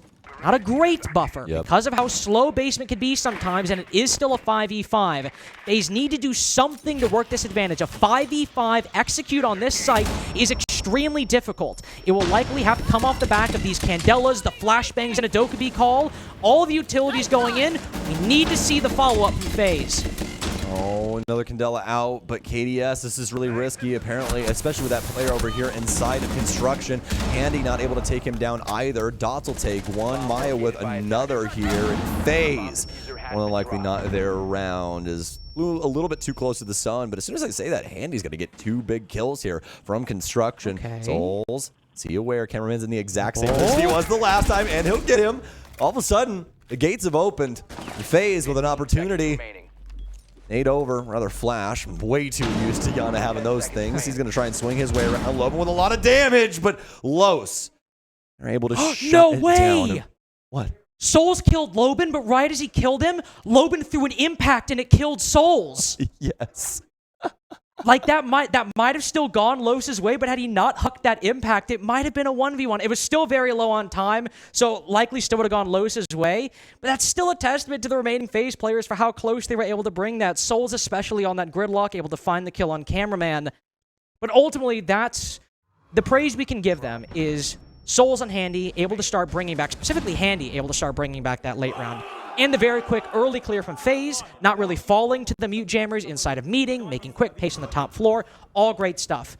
But again, for factors that aren't even necessarily their fault, that conversion, so many teams are struggling with it, with the absence of those frag grenades, and even there, the Ying Candelas, the flashes, aren't getting the work done that FaZe wanted to. Cameraman is able to just hide around the corner. Dots is able to just hide around the corner outside a bunker as well. They're able to dodge all of those flashes. So once FaZe go for the flood in, Los still have their eyes, they still have their guns, they still have their angles.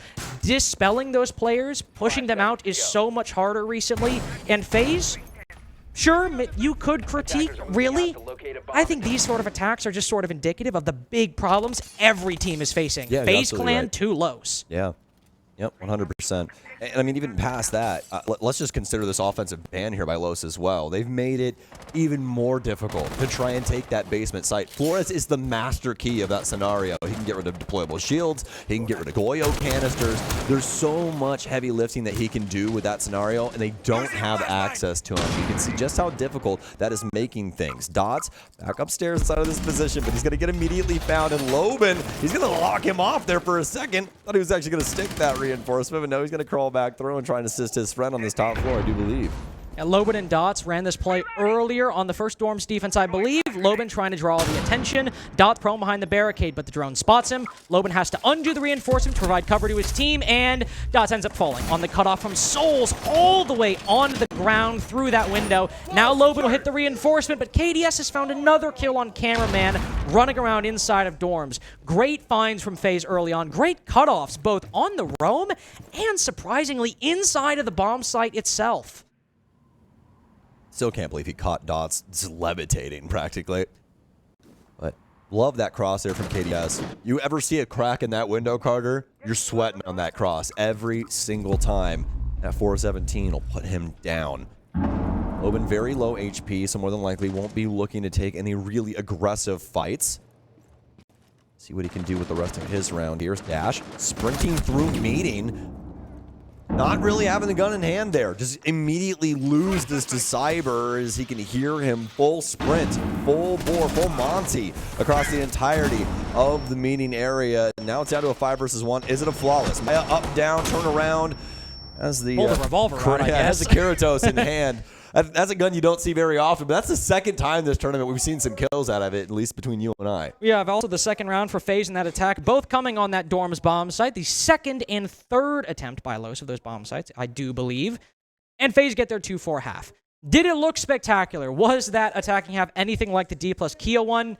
No. Even that round, FaZe had a lot of great crosses, had a lot of great cutoffs, but still, a lot of those kills were from Los, either vaulting over and getting cut off by FaZe, so good point there. But then one player caught inside a meeting, Cyber's able to quickly flick and get that kill. A lot of movement by Los that FaZe were able to capitalize on, whereas they didn't really have to do a whole lot of work themselves, aside from, of course, picking the right angle, waiting for the timing. But beyond that, Los gave them a lot of openings, and FaZe were able to take the second round. And honestly, on Oregon attack, sometimes you're not going to complain about that. Yeah, absolutely. Especially with the way that things ended up devolving for Los.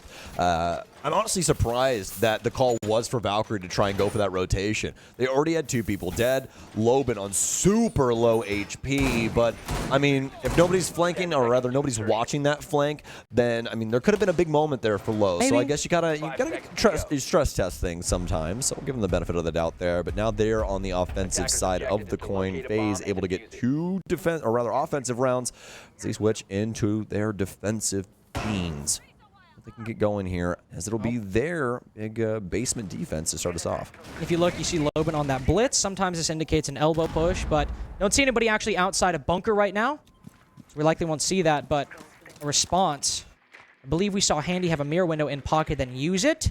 Sometimes we'll see teams do that and specifically place it on E-box to stop a blitz push up elbow or a rush up from this position. And there you go. You see Handy playing behind it. Probably had that in pocket, placed it to counter this very push. Now, it doesn't seem Los were even really going for that in general. They brought the blitz likely to, of course, push in, create space, go for a quick execute and acquire control when they want. But it's not a rush this time. They're still going overall for a full clear, just moving through the second floor, moving through the top floor, and not having the operator picks be indicative of how exactly they want to handle this.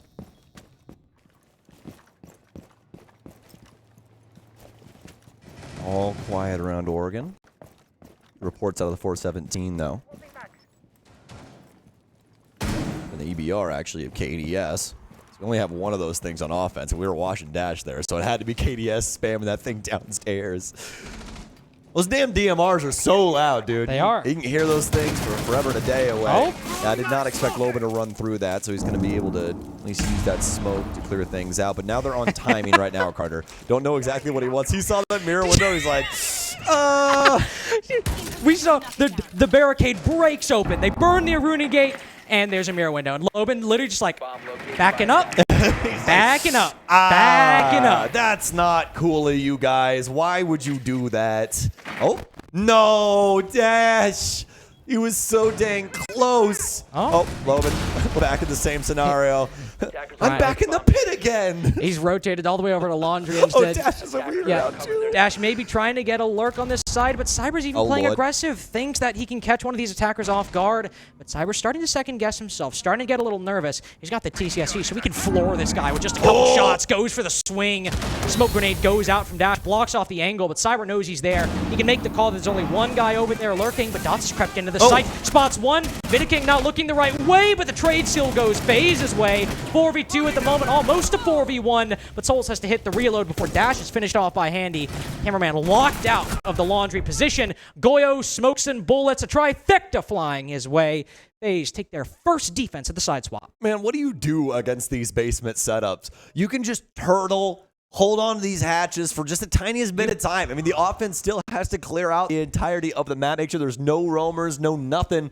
And then once they finally get set up, finally get going, even with something like a blitz, Carter, where you can just sprint really wherever you want to and people are going to have to respect that, they still aren't ready. They're still not willing to try and just dash in through elbow and try and deal with these angles. I can tell you Los' strategy that round, and in no small part a victim, again, so their FaZe was of the realities of attacking basement now. Step one, drone. Step two, wire map control if need be. You don't think the E-Box rush will work. Step three, pray to every god you believe in that your Twitch player can take down mirror windows and Vulcan packs before you push in. And again, because of that Flores ban as well, you don't have somebody who can also find those Vulcan canisters and blow them up with the Flores, so you only have the Twitch to detonate those packs, to open those mirrors. And if those drones get shot, like we saw when the Twitch tried to hop into the small office or the closet, what are you going to do at that point, aside from flood? Oh, and the other thing is, just to put this on top, the icing on the cake, you could say, has to be the grenade changes. We're not seeing any grenades brought to try and bounce in through the hatch to deal with the pillar position. Nothing to really try and consider for elbow. I mean, there's so many different ways that you could break down that site down low with a properly cooked frag grenade that you just simply don't have access to any longer. So it's definitely made things a lot more complicated, especially with a ban coming through like Flores. And I mean, even on top of that, you know, the ban here from FaZe, the Monty coming out, they don't have somebody that can simply stand there and be that constant pressure for the offense. So it just makes things so difficult for them given the current scenario. Now Los, little change-ups here. We're going to have the gridlock come in, try and lock up a couple of these flanks. You have some grenades to try and deal with deployable shields or anything like that, but we don't have a deployable shield here. We actually have count them, four nitro cells for FaZe. I'm not going to complain about that for a Dorm's defense. It's the counter, especially with, you can see one player playing all the way in kitchen. Oh. Somebody hopping into big window. Dash and Loben moving quickly through that bottom floor, trying to find an angle onto anybody rotating up attic, but the player's already fallen back. There's nobody pushed up far inside of attic. They're also trying to find, I believe, those bandit batteries. They find one, and not the second, actually. But still, cameraman can open up that left wall, and there we go. Exothermic can now open up attic, and we'll see a rotation over to the bedroom wall, which earlier was left soft by FaZe. We saw Vidaking holding an angle on the rotate, but FaZe also have a pocket reinforcement, and once we probably reach about 1:15 left, I have to think Vidaking will use that reinforcement to close off the wall. Yeah, most definitely.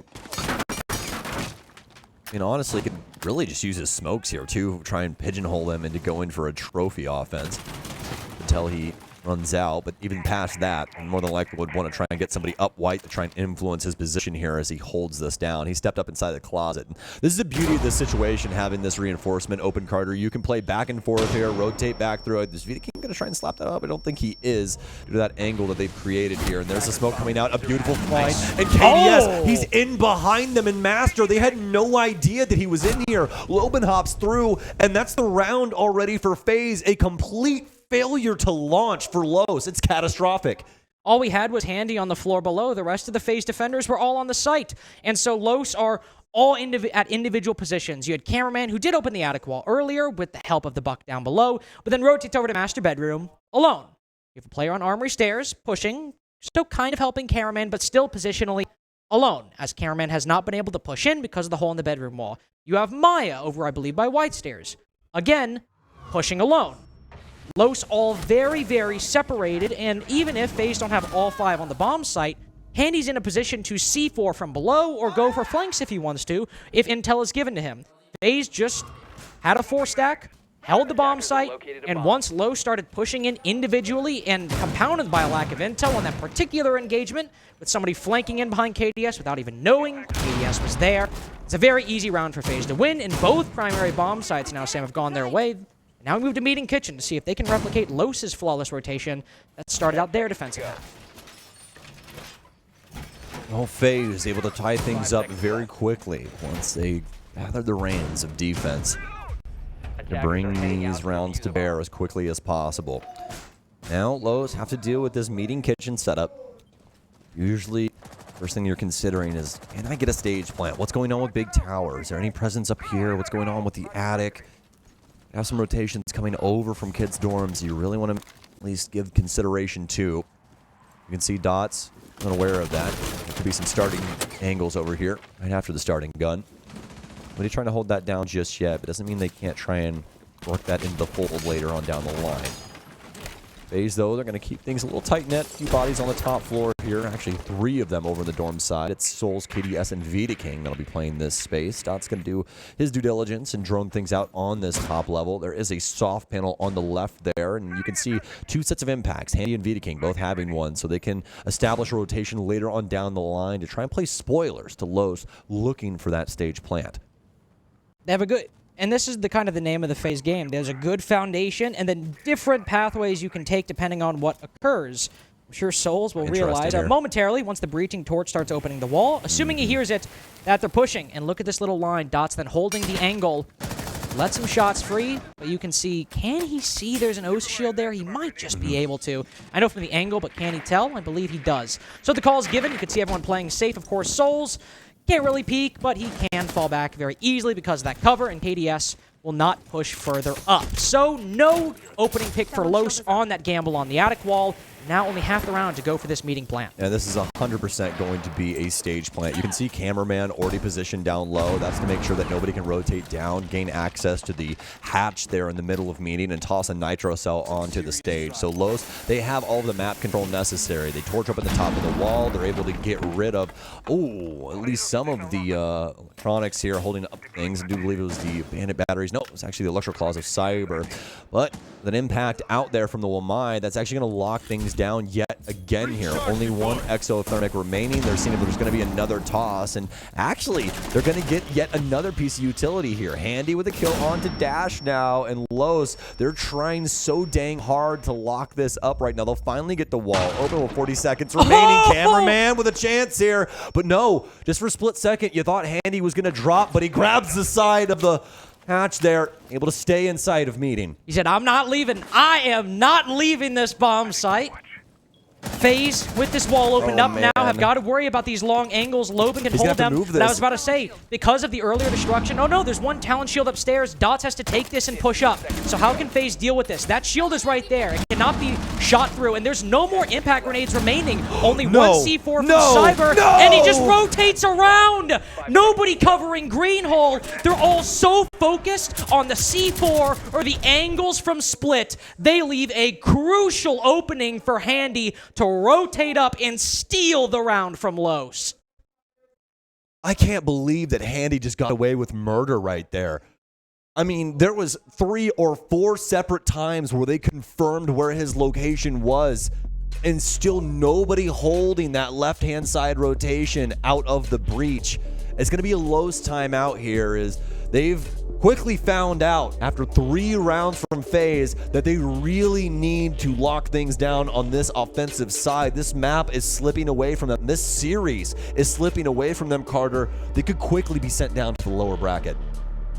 And this is where I talked about how the basics that FaZe have a little bit more mastery of, just have a little bit more experience, a little bit more cohesion, is really coming into play. Because even if it took almost 4 rounds, FaZe were still able to get those 2 attacks by even just finding kills in individual positions, making those individual positions work, finding those opportunities and capitalizing off of them.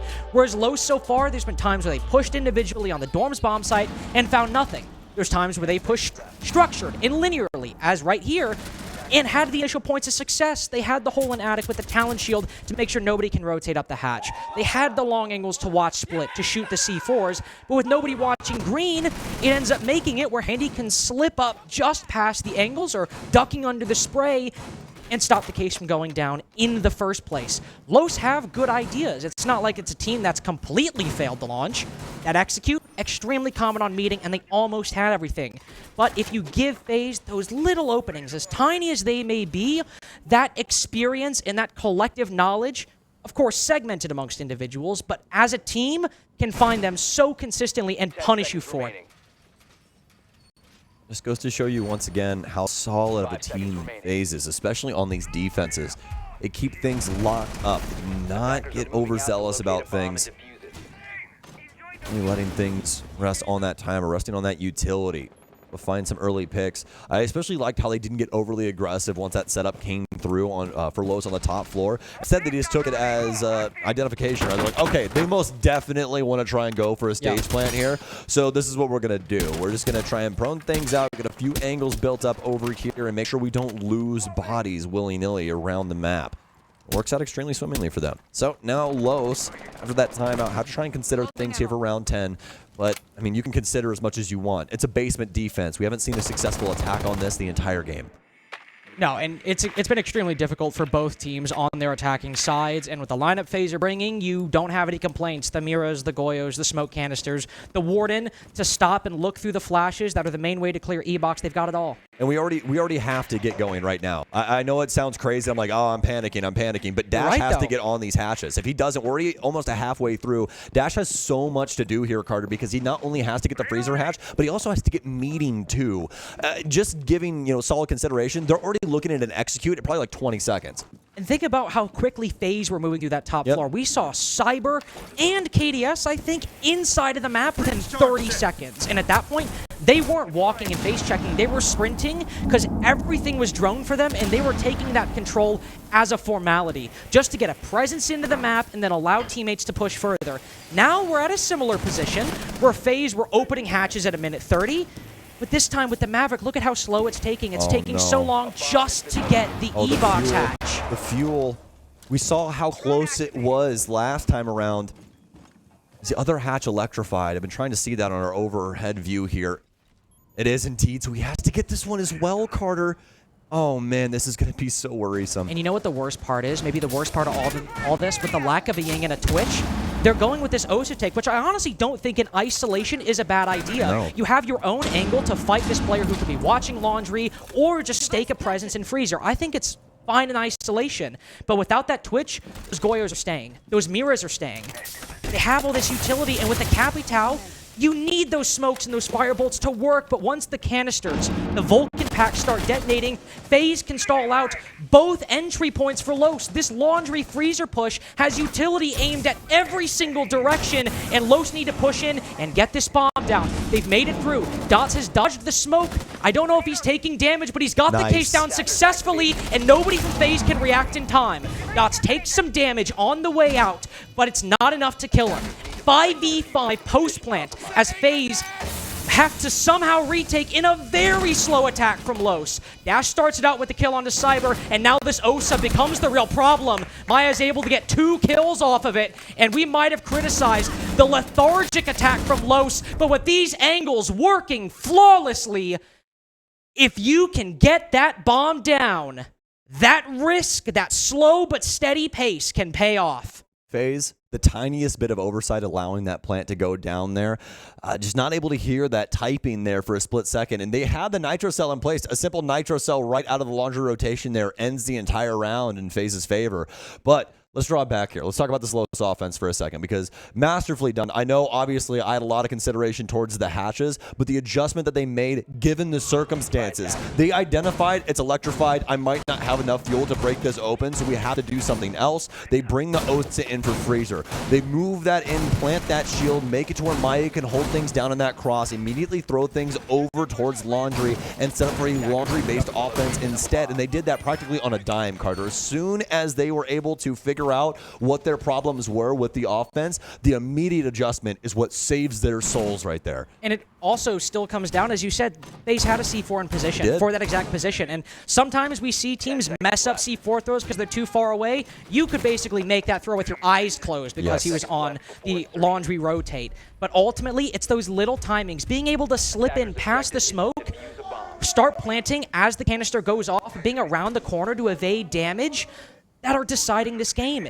It's FaZe having openings provided them by Los on maybe a Dorms attack, or Los finding a timing on a basement attack that is making the difference for both of these teams. FaZe had the 2-4 half, have won 3 defenses in a row, and even if there were a lot of risks in that Los execute, just by finding this slight little bit of luck, this little bit of timing, they're able to make it work. They think about forcing the situation. Dots sprints in with somebody playing far up on back tower stairs, but as the defender backs down, Dots is holding. Dash and Maya off in the distance, working their way in from the small tower, but they're more than likely just going to be going for the security hatch, I do believe, based off their positioning right now, but we'll just have to be able to tell a little bit later on down the line. Cyber end up skimpering back towards the site. That's my big question. And yes, he did indeed. He's actually over inside of construction right now. So every single FaZe member is going to be downstairs. Might have just been trying to show face early on to force him into this clear, but Los in good timing as of now. Dash will work his way in over towards the hatch for meeting, and we'll begin the torch job once again. 30 seconds earlier as well. So if you were worried about Los's pace last time, they have the blitz to speed things up. And also, Dash doing what he was doing before 20 seconds earlier. So might have enough time to actually go for that E-box, depending on what the fuel economy looks like, if he's able to get over there in time. But with that blitz still, being able to force a lot of control, either through bunker, through laundry, is a much greater possibility. There are still those Vulcan packs, those Miras. We've got this trio that both teams brought on the basement sites that are going to be a problem. I will say this E-box hatch also proving to be a big problem too, Sam, because we do still have enough to get the other one, but a lot of time spent on this one hatch. Yeah, most definitely. And as we noticed the last time, didn't exactly need it for the strategy that we're going for. Case is obviously in lobby, and it looks like they might try to go for something similar here. Stuns out. We have the O's in a very similar position to last time, but that doesn't mean that they have to go for it. It could just be somewhat of a fake here. Yeah, they're going to try and throw things over towards Freezer, so I think they're going to try and adopt that angle that we saw Maya playing the last time, as he's literally standing right next to Cameraman. Cameraman going down to put that shield. You can see 2 players on E-box, 2 players down Freezer, and all the way in the distance, Dots on the blitz by bunker. Maybe we'll try to put a backstab on the backside of the bomb site. We've seen Cyber play a few times as well. 2-2-1. But if FaZe just play the trades on one of these positions, they can focus on the others and get match point. It's all a matter of who can get or deny control first. Maya pushes up instead, not holding behind the shield. Dots takes the control of elbow, and Maya gets those 2 kills on the entry. Dots gunning for a third, and despite the low HP, that's basically another flawless execute for Los, not dropping a single body. 2 basement wins in a row, and Sam, that one is not at all because of a timing. No, most definitely not. Extreme pressure coming out from Los there. And you know what I love so much about that, Carter? One of my favorite things back in the day, whenever, me and my friends would call things or do that kind of stuff in Siege, that initial look they gave on the basement, what did it have? It had that Freezer position there by Maya, okay? So you give them a little bit of a look over towards laundry. They can see the ops. You can, exactly, like a fighting game. You condition your opponent. They will accept what is happening. They'll go, oh, we know this. They did this the last time. This is a Freezer position. They're more than likely going to bring somebody over from laundry. I mean, yeah, I might put a body over there. But what happens when I have 3 people barrel in from E-box, hatch, and construction and completely sideswipe you whilst you're trying to deal with this ghost pressure from the other end? Yeah, it's somewhat real. Yeah, there's some of the bodies there, but it's not the whole piece of the pie, buddy. And that's a flawless round based off of that precipice. Amazing from Los. I love the shot calling here to bring in that little bit of strategy they used the last time, show that look again to FaZe, and then completely change up the delivery. And also, who's the guy who opened up that round? Maya. Maya. Another 2K. Maya, who has been struggling to reach the same heights he's had in previous tournaments. Atlanta, Brazil, one of the best players. Dez has constantly sung the virtues and the praises of Maya as an individual player, and alongside Loban, he can be a fearsome duo. I don't trust that. I don't. But still, sure, Loban has cooled off, and sure, Los overall, since the rehosts aren't doing great, but since that, 8 and 5 for Maya. 2 times now in the Freezer position, he has completely locked it down. And whereas before, they had to get to a post plant to win the round there, he just sends it in on the entry, and he is back. Not in, again, peak form, but he is back closer to that Maya that has been so dominant in Brazil and international games that he, in no small part, is partially responsible for both of those wins on basement. And now, map point for Los. Yeah, definitely it's the opener for them for sure. Was able to make full advantage out of those scenarios that he presented to his squad. Well, drone in here. Cyber will be able to find that. This will skimper off back to site. I have to worry about these EDDs, though, of the cap can. Potentially end up running amok of things, especially if thought we'd still had the blitz there for just a split second, but actually Dot's moving his way on over towards the Grim. So Or at least have to worry about them barreling into those things, but obviously still have to worry about losing some health or just not really being aware of where those things are. Well, it's a minute through now as Lost have worked their way in towards meeting. They've identified a mute jammer in here that they're more than likely going to be able to work on. Have that pinch coming in from the shower side. And Cyber, he's gone down inside of Attic. This is a big moment here as well, as Cyber on Bank was one of the biggest players for FaZe. I mean, he's cooled off to to a comparatively small 5-4. Los have tried to make that meeting cutoff work. FaZe have read into it a couple times, rotated earlier on, so when Los go to it, they're already back inside of the site, but this time they catch Cyber, now going for the Selma, opening up on the backside. And he does have a rotate, I believe, inside of security. Yes, he does. Uses the C4, but once that wall opens up, he's completely caught out. Cyber might be picked back up, but that's still an uncontested opening for Los. Excellent clear of the bottom floor. And sure, maybe it takes him in at 40, but Dorms is not basement. This is plenty of time to start forming and execute.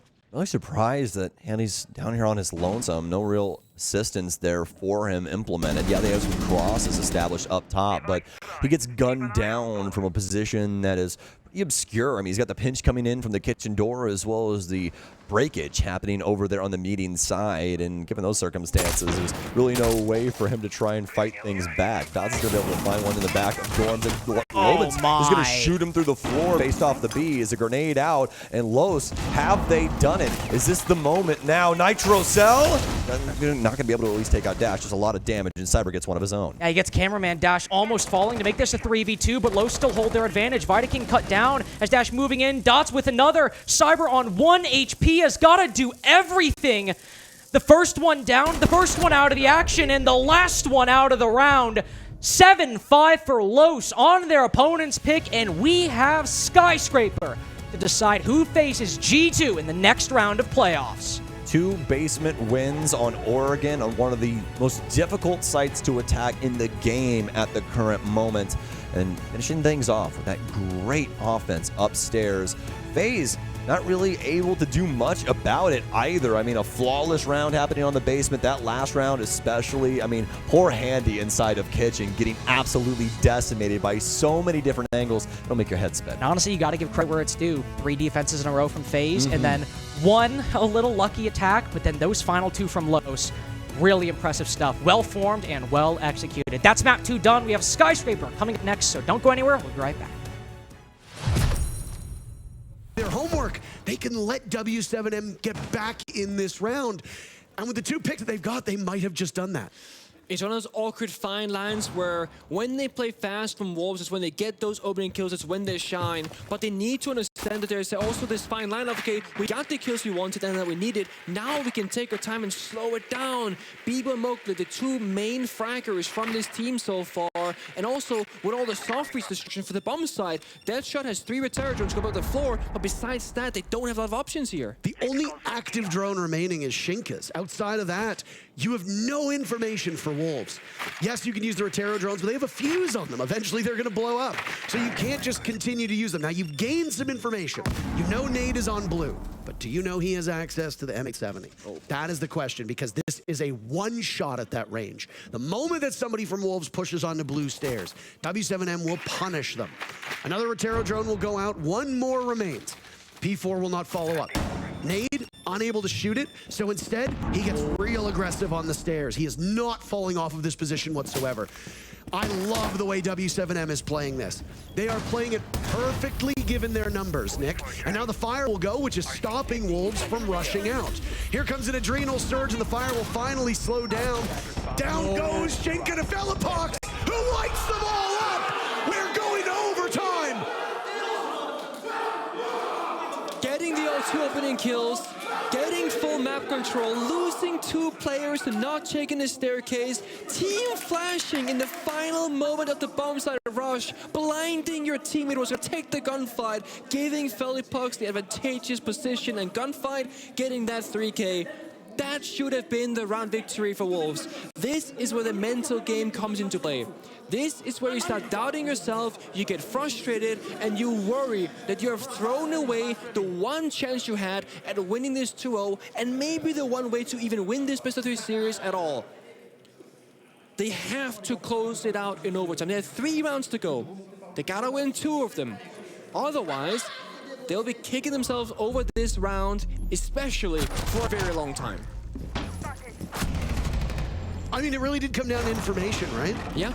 Wolves did not have any drones, but they were very slow to capitalize because they didn't know where anybody was. Now, you know that Nade is on blue, but there's a Maestro unaccounted for. Yeah, you can speculate all you want that the Maestro is inside the site, but that is really not a round that Wolves should have lost by any stretch of the imagination. They lose it because W7M basically plays perfectly given the situation they found themselves in. You don't win back-to-back majors while also finishing in the finals of Six Invitational right before that without knowing a thing or two about playing virtually perfect Siege. And boy, oh boy, does W7M always show up when you need them the most. Also, Nate only has 3 kills, but 2 of them was in the previous round. So we can talk about impact kills right now. Yeah, he didn't do much in the first, but he put his team into overtime to tie things up. I mean, you can make a very credible argument that Nade's inability to get kills up to this point cost his team round. Sure. However, he inarguably won that round, or at least set up Felipox to win the round. W7M support players don't get the love that a lot of other teams do because of the fact that Herd's JV92 and KZ are so good. We've talked an awful lot about KZ, and for good reason. He's sitting at 37 kills by my count between these 2 maps. We are in record-breaking territory if this goes to a 3rd map and KZ does not fall off of a cliff. Now, he still has 2 rounds to continue to rack it up, but if Herds gets the lead-off pick and then can play strong over by that library hallway, then KZ might not have any kills left to get. But he gets on the board with Deadshot. Now it's Herd's chance too. P4 the first kill, but KZ sweeps through him. And now it's W7M with the lead on their map. They sit on map point.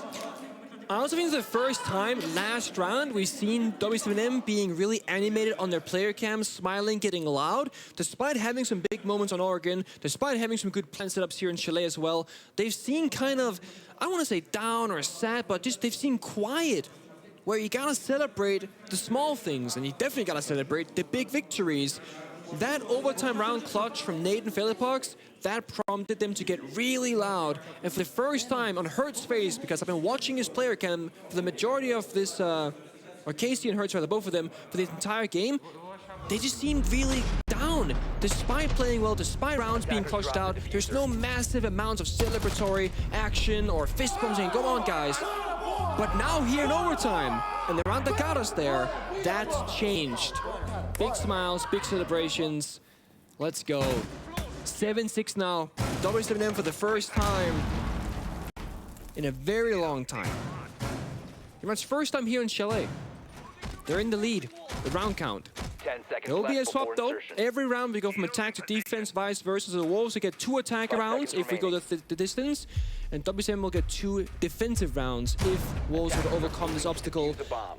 The thing is, Wolves are also kind of running out of juice when it comes to strategy. They're doing the same thing now. I'm not saying it's a bad one. It worked last time. The Kaid Clash basement hold, where P4, retook blue staircase into bar, and Mowgli was there to get the double kill. They won the last time they did this, but it will not have that same surprising factor as the previous time around. W7M, they've seen it, and they've not really played around it. There's no Capital, there's no Kali, there's no counters to the Kali here, so I'm not sure what the plan is with W7M. Not quite sure. Well, it could be another rush as well, but they open up that garage wall very effectively. First 45 seconds, that's good pacing for them. Given that neither of these teams are playing the Tubarão, you don't really need to worry about too much, as teams don't actively trick either the wine or garage walls the way that we used to see. It's challenging to trick now with Thatcher being virtually unbanned forever and pocket EMPs being brought to by teams. Just in case the Thatcher gets killed early, you've got backup with Felipox holding on to those smaller EMPs that can be a bit tricky to land, but teams usually know where the Electric Claw is. In this case, it's the only denial that's being brought by Wolves. But the halfway mark right now in the clash, which was such an obstacle for W7M before, remains upright. It was Mowgli who was able to capitalize off of it. I say this, but Mowgli gets a kill, he's immediately traded out, and P4 is reduced to almost ashes at this point. W7M finding the picks they need. And most importantly for Wolves, though, KZ is the casualty. Now, site control is W7M's. And the return of the bomb site through blue is not going the way that Wolves had hoped for. The Nitro cell goes off, but not before the diffuser goes down. Shinka inside a connector, leveling Felipox. P4 dies, now it's JV92 in the ground. And Nade, who was phenomenal before on this particular bomb site on defense, needs to sit over top of that diffuser and find these 3 remaining players on Wolves. He's lined up one, gets the pick onto Bibu, thinks there's somebody over towards blue, but he's exposed himself as well. Now, they'll be able to hop onto the diffuser. Herds type GG, but maybe a bit too prematurely. I know. Sometimes eating your words, not exactly appetizing, but for that round in particular, W7M is going to have to do that, and we will go to a 15th and final round between these teams. It's so hard to predict the outcome of these rounds because surely that's a done deal for W7M. They're in the bomb side, Wolves are far away, the plant goes down successfully, there's no C4 inside, until it landed right on top of the plant cover. Didn't take down the planter though, so it will be a post plant, but the retakes are so clean from Wolves every single time. I think the big thing that happened though was I believe it was Felipox, yeah, on Dokkaebi, walking in the main breach here to try and like confirm the injured player of Deadshot, and then just dying to the connector player of Shinga. If you stay outside the main breach, you cut the bomb site in half, you give your teammates crossfire, and Deadshot will not be revived in that round. So instead of covering the cross, it's a 50-50 gunplay. Shinga comes out on top, Wolves is in it. Do or die now. For W7M, they want to go a third map and do or die in the sense that Wolves, they really want to send this home to 0 and avoid Clubhouse at all costs. Not just because they might lose it, but also because the more maps you can hide, the less strat you end up showing, the better it is for the longevity of your run in this tournament, as more things will stay available for later use. Boy, oh boy. If you hated W7M before, Herds typing GG on that round just might make you hate him a little bit more. I will say there was a time when Herds typed GG against Team Liquid, and then a bunch of the Liquid fans came after him on social media, which, well, I know what that feels like. It can be overwhelming. But Herds basically said people always cry that they want more villains. Yeah. And then you finally get villains in the game, and then you brigade them and send death threats to them. Yeah. How about we understand that, oh my, Mowgli, almost perfectly traced through the wall, but the mute Felipox can... I was watching that. A 3-mapper, though, Sam, on this stream. And as you all just saw, max OT against Wolves and W7M. The playoffs are not disappointing so far whatsoever. But of course, don't worry, by the way, I will update you on the W7M result imminently, depending on what happens. But against the FaZe Los game, we had a 7-5 from Los on their opponent's pick, and a game ultimately decided by who could win more attacks. Absolutely, which is something that, I mean, we've been kind of touching on, right? Obviously, it's a defensive favor meta, but that begs the question. What can you do on the offensive side of the coin? Because now these rounds matter so much, and they mattered so much to the outcome of this game that Los especially was able to make the most out of these situations, especially with those basement attacks, Carter. Oh, yeah. That final basement attack and that dorms attack were probably the 2 best overall attacks we saw. Sure, the second to last came down to a big Maya 2K, but they were able to condition FaZe with their previous attack, switch it up a little bit, and catch them off guard. Final round, just an actual clean round from beginning to end. The pinch on Handy inside a kitchen, the closer on Big Window White. Really an excellent round from Los, an excellent ending to the game. And FaZe not able to keep up. Souls 3-0, but Los pretty strong on the entry game as well. And what do you know? Guess what trio is back? Maya, Loban, and Dash. The very same situation. When FaZe dropped the series to Los in Atlanta, we have the triumvirate back in play.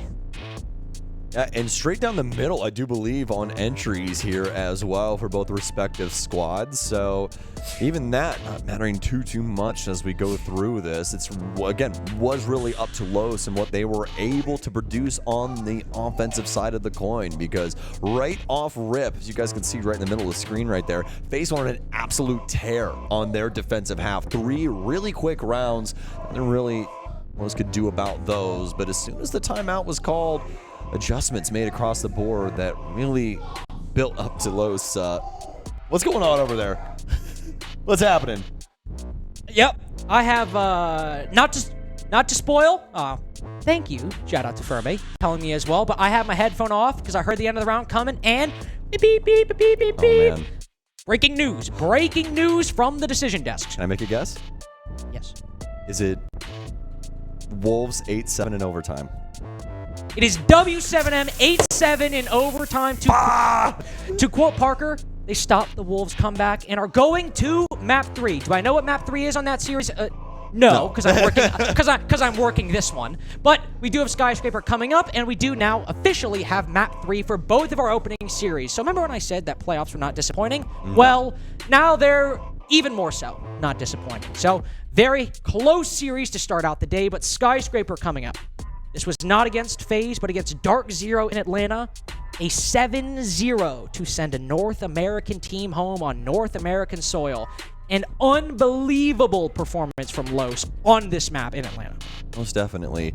And an unbelievable performance so far from them, especially considering that last map. Bank, a little less than what we were expecting, a little lackluster at moments, but still had some light that shone through, and obviously that built up to a pretty great Oregon. But now we rest on Skyscraper, which currently is our most defender-sided map in the entire game. I do believe it's tied, though, so I'll double-check that for all of y'all while we're going through this. But actually, no, it has the most defender-sided win rate by 4%, because Oregon more than likely had a little bit of an adjustment there. Currently, it is sitting at 68%. Skyscraper is.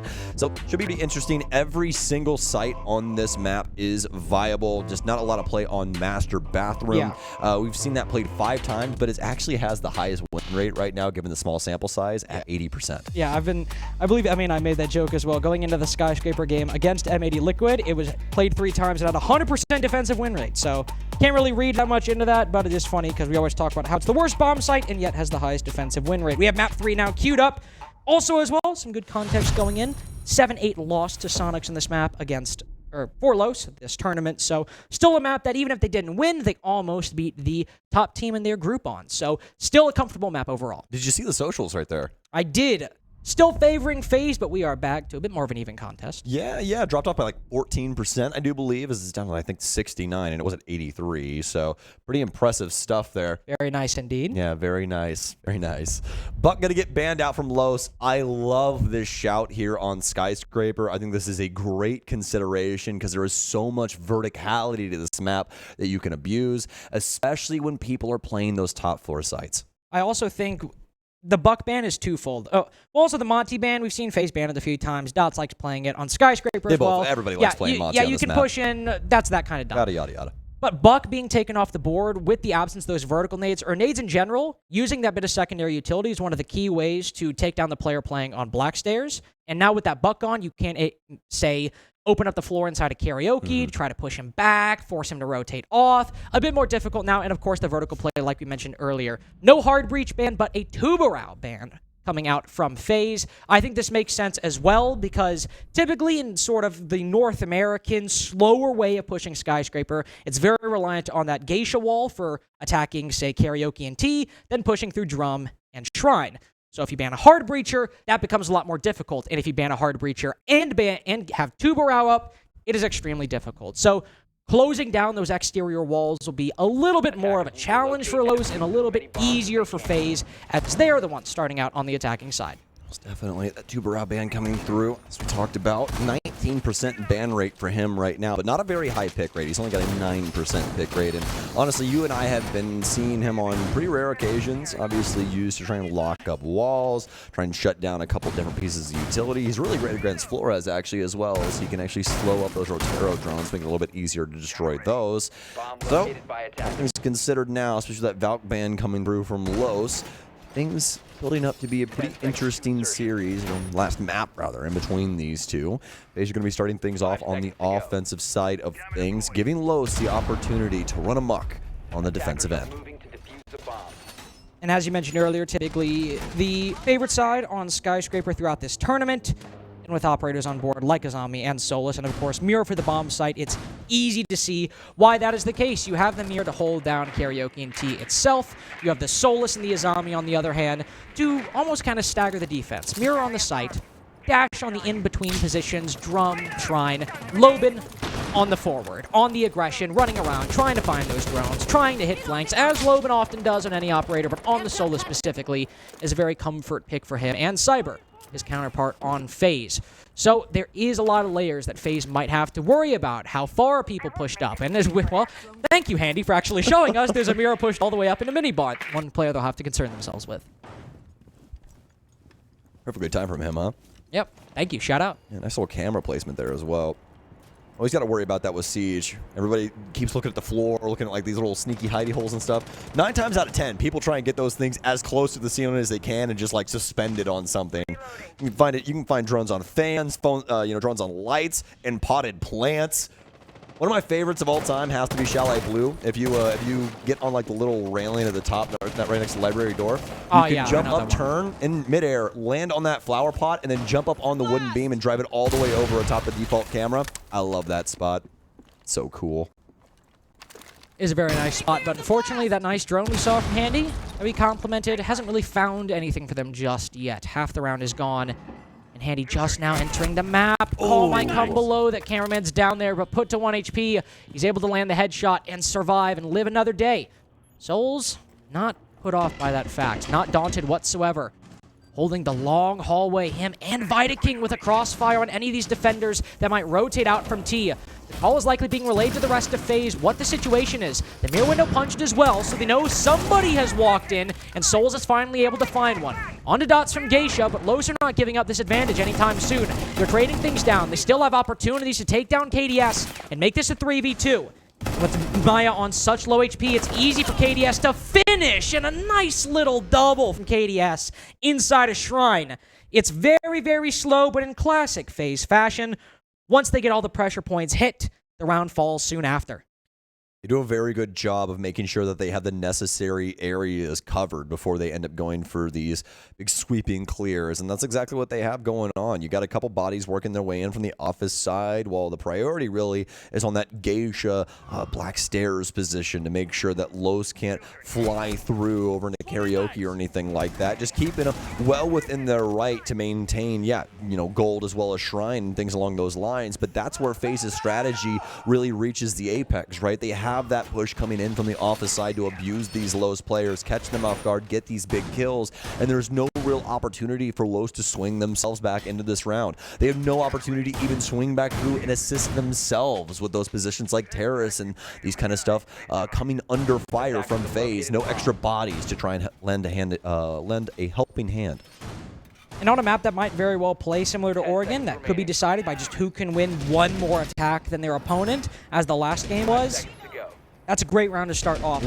A win on a primary bomb site didn't come down to a 1v1. Still needed, some players to win some key gunfights. If KDS doesn't get that kill on the backside, doesn't get even the next one at that point, the round might go completely differently. But if you're just able to get a couple of those rounds and more than your opponent, you might win the game 7-5 in regulation. So FaZe hoping to transition this success from Karaoke and T over to Office and Exhibition on the other side of the map. We'll likely see some focus on these exterior walls to start, but wouldn't be shocked if we basically see a repeat of last round with then some individual players pushing from the opposite side of the map later. Well, don't run too far, cameraman. They're going to need you here in a second. Cyber's waiting on the EMPs, but as we all know, this is not just a mute strategy. They're trying to bandit trick this, and Cyber doing a little dancey dance. Is he gritting? Is he gritting right now with Thermite? No, he's not.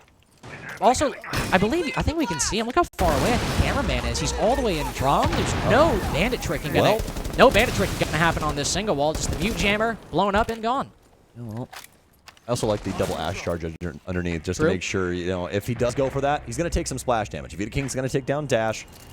It's practically all the way in Narnia in comparison to where everything else is going down. But what else would you expect on this top floor? We saw FaZe go for this. Something similar the last time. Handy.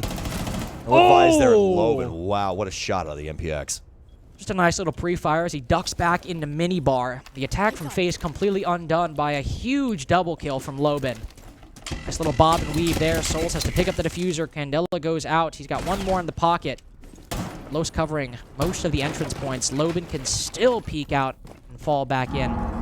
King now rotating over to consolidate alongside Souls. Look at this. It's pushed all the way up to house stairs. I don't think Dots is aware of this. He peeks up and falls to the T95. Another player down as well. Loban now in the 1v2. He's got these angles, Sam. He's got the control, but as we pause, FaZe are resetting to try and find this remaining player. Yep. Vita King got on the drone. That's what I was looking for right there. When you get a scenario like this with so much time, folks, you don't just want to try and swing it into sight. That's how you give Loban the opportunity to win this round. You want to drone him out and confirm his location. They now know he's in this dry bar room. Souls, you can see he's not getting too aggressive just yet. Gonna wait for Vita King to roll in here, and he doesn't even look to the right. I thought that they had him marked after that drone went down, but they weren't exactly confident in him not moving to another portion of the bomb site.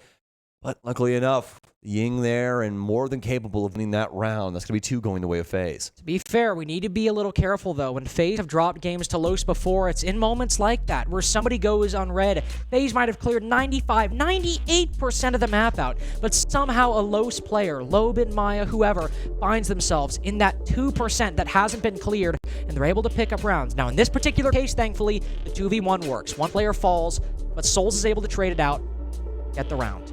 2-0 now for FaZe. They've able to win 2 attacks, but it's tactical. Oh, tech pause, excuse me, not tactical timeout. Still this pause, you've got to make sure if you want a bit more decisive of a game that those rounds are kept to a minimum. Because playing trades is good, but if you let Loban get a little room, whether in the early game or the late game as we just saw, he can be a force to be reckoned with and give Los some rounds they don't honestly deserve.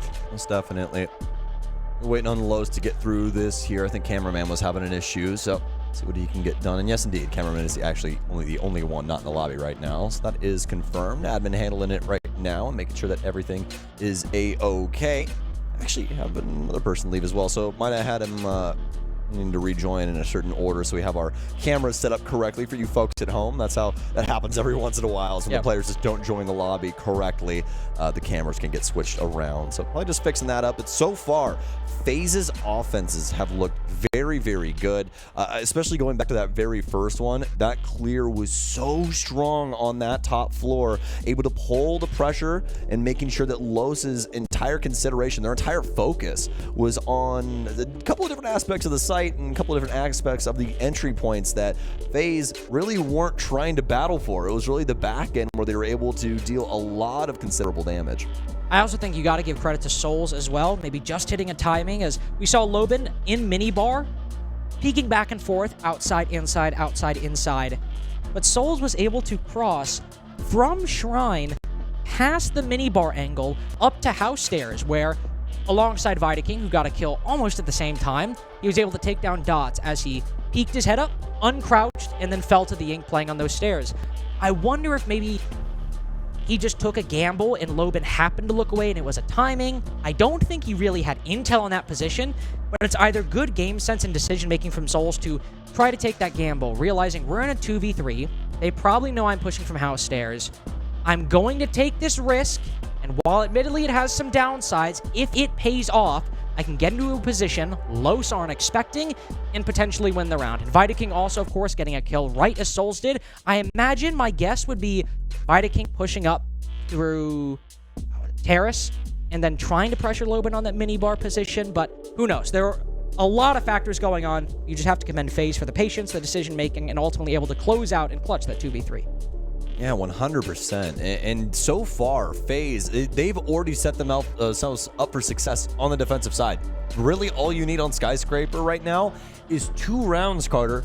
They've gotten it done. I mean, even if they gotten 1, you'd still be like, oh, well, there is an opportunity here for them. I mean, again, guys, this is the most defender-sided map we have in the pool right now, 68%. But these offenses, to at least FaZe, as of right now, they're looking pretty easy. They're looking like they're coming pretty cleanly. Los not able to get an exact read on the way that FaZe wants to go about things. And I mean, even in that last round, Los had a couple things implemented that they could have used to try and slow them down a little bit more. You know, you make that call back to the Bandit not being able to handle things on that single panel, and that access right there to office so easily and readily available from the balcony.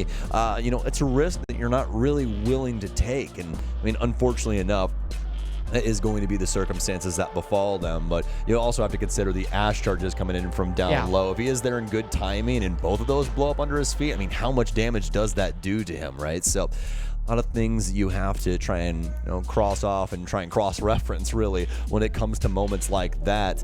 But, I mean, all things considered, I would still say that Los definitely had a chance in that last round to shut things out and try and slam the door on FaZe. But I think they did a really, really good job of reassessing things and, re-implementing themselves to be able to get into the bomb site. And a tack timeout now taken by Los, I do believe. Yes. Yes. Okay. I was waiting for our timer here to kick up on the other end, and yes, indeed, it is going to be a Los timeout. This is a small aside. I love watching certain habits coaches will do during timeouts. Not for any strategic reason, just it's a very serious moment. You want to convey your point across, and a lot of the times when people focus, they tend to just kind of do things out of habit that kind of put them in a good mindset or do things they don't have to think about. I've noticed the Los coach, he is always crouched during a timeout. He stood up right now, right as I said that, but I've noticed so many times he crouched, he starts low, he pops back up.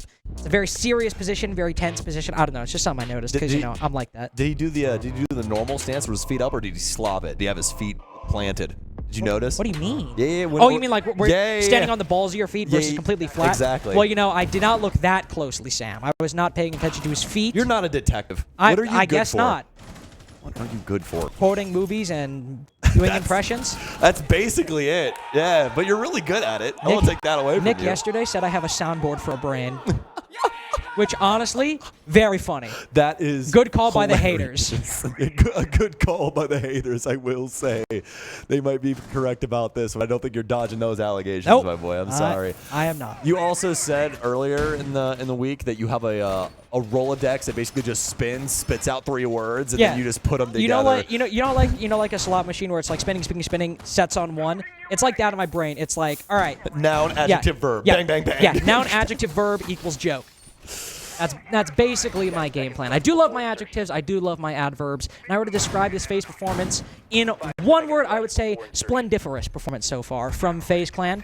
2-0 at this point on the attacking side, looking now to T and Karaoke on the reattempt from Los to try to make this a 3-0 attacking split.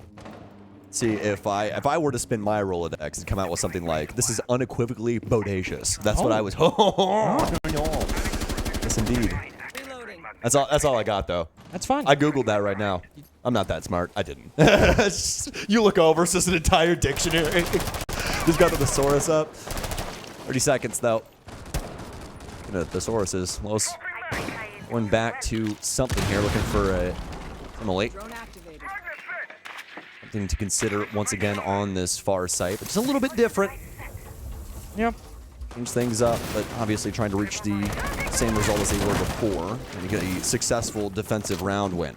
And I think that's a good timeout as well, given the circumstances of what happened inside of the first 2 rounds. Yeah, and a big difference right now, we don't see the mirror window. Remember Handy on that drone just sitting in mini bar, just like, hey, there's a mirror here the entire round. We don't have the mirror or really the mini bar position at all. We do have some players roaming, though. Loban instead sitting behind, and that's kind of a bar, mainly a conference table or just a table in general. But trying to hold behind it alongside Maya inside of Expedition. 2-man roam at the moment.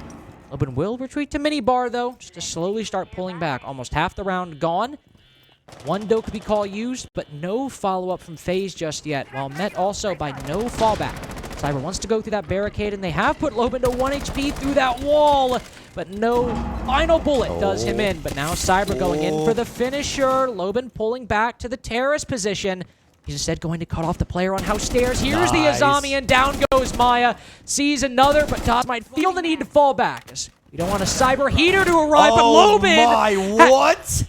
He's completely shut it down, but Cyber holds on! A tightrope in the roam clear. As we crest the final minutes, Cyber barely keeping FaZe in contention. I can't believe it. Loban with a huge 2K there with the SMG-11, and yes, equal footing between the two, but 45 seconds remain. FaZe have to figure out what the hell is going on with the rest of the site. Cyber's going to work his way in towards Terrace. They do still have the case well within its right to be picked up. They can try and traverse the rest of this map and find some place to plant. But obviously what comes first, Carter? More than likely murder, I would assume, as people really are going to need to die in order to open up this chance. Cyber's going to crawl his way in through the E-ship crack here. You have that Fenrir in place, though, so at least some information going the way of Cameraman as he'll work his way back in here. Cyber now more than aware that he's in this situation. Going to try and double over and work his way towards gold. And try and work his way towards gold, but okay, Soul's able to find Nice. one. Cyber with another. I was about to write this round off, but you have to find Dash in only 2 seconds. He goes for the pre-fire, but Dash gets the kill. An extremely close round from beginning to end, but it goes Los's way in the 1v2. First round on the defense. Scary prospect there for Los as it came down to the wire. An extra second there, and more than likely the primary can be used instead of the secondary. The whole reason he gets that pistol out, folks, is because you get that little tiny bit of movement speed a little bit faster than when you have your primary out. And not able to just hit the lucky shot there. I was looking for the heady on the Fenrir, but still, all things considered, a really solid round, especially from Cyber, and the biggest moment obviously being Loban getting those 2 big kills. I mean, just nobody really thinking that he would step up inside of Terrace, and he makes the most out of that situation. You could see the momentary indecision from Cameraman as he saw Cyber appear on a screen. You see him cheer, pause, and then start cheering once he realizes Dash won the fight. I think that's pretty representative of how close that round was between the two. Loban with that massive flank and retaking minibar. Cyber able to shut it down. It coming down to a 1v1 in the end that Cyber ends up losing. Still a very solid showing from FaZe and Los, just eking it over the line. Have to see some more convincing rounds from here, Sam. All right, Kitchen Barbecue. 24 plays so far this tournament, my friend. It's the worst bomb site by percentage. Obviously, Master Bath, as we touched on earlier, only has a sample size of 5, so we don't really consider that all that much just yet. But this site, in general, 58% defensive win rate, which, I mean, still really good. So we'll see what Los can do with that, all things considered. I really like the operator list that they're bringing here, especially with Maya on the Oryx.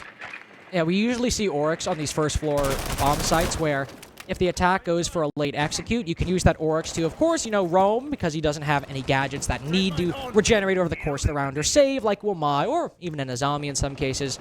So if he dies, he dies. Unlucky. But if he survives, he's able to rotate back and the attack executes with 30 seconds left.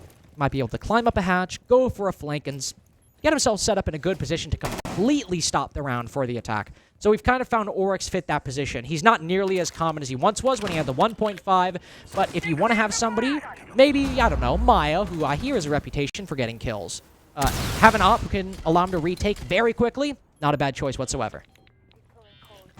Bomb out. Second one already, too, as Emerald dropped that in their pockets. Nobody wanting to answer the call either. So we're going to take a little bit of damage, but oh my, there's no way they're going to open it up onto the site like this. The case is all the way upstairs, but Cyber, he's already got the job for the most part done. Going to open things up on this back stairwell, but Loban now being able to identify there's some people in the area. What a shot out of the T5 right there, Carter. Right onto Handy. That cross was impeccable, but nothing he can't handle. Nothing he can't handle, but Dash is actually pushed out and backstabs KDS, and Dome Souls on the diffuser.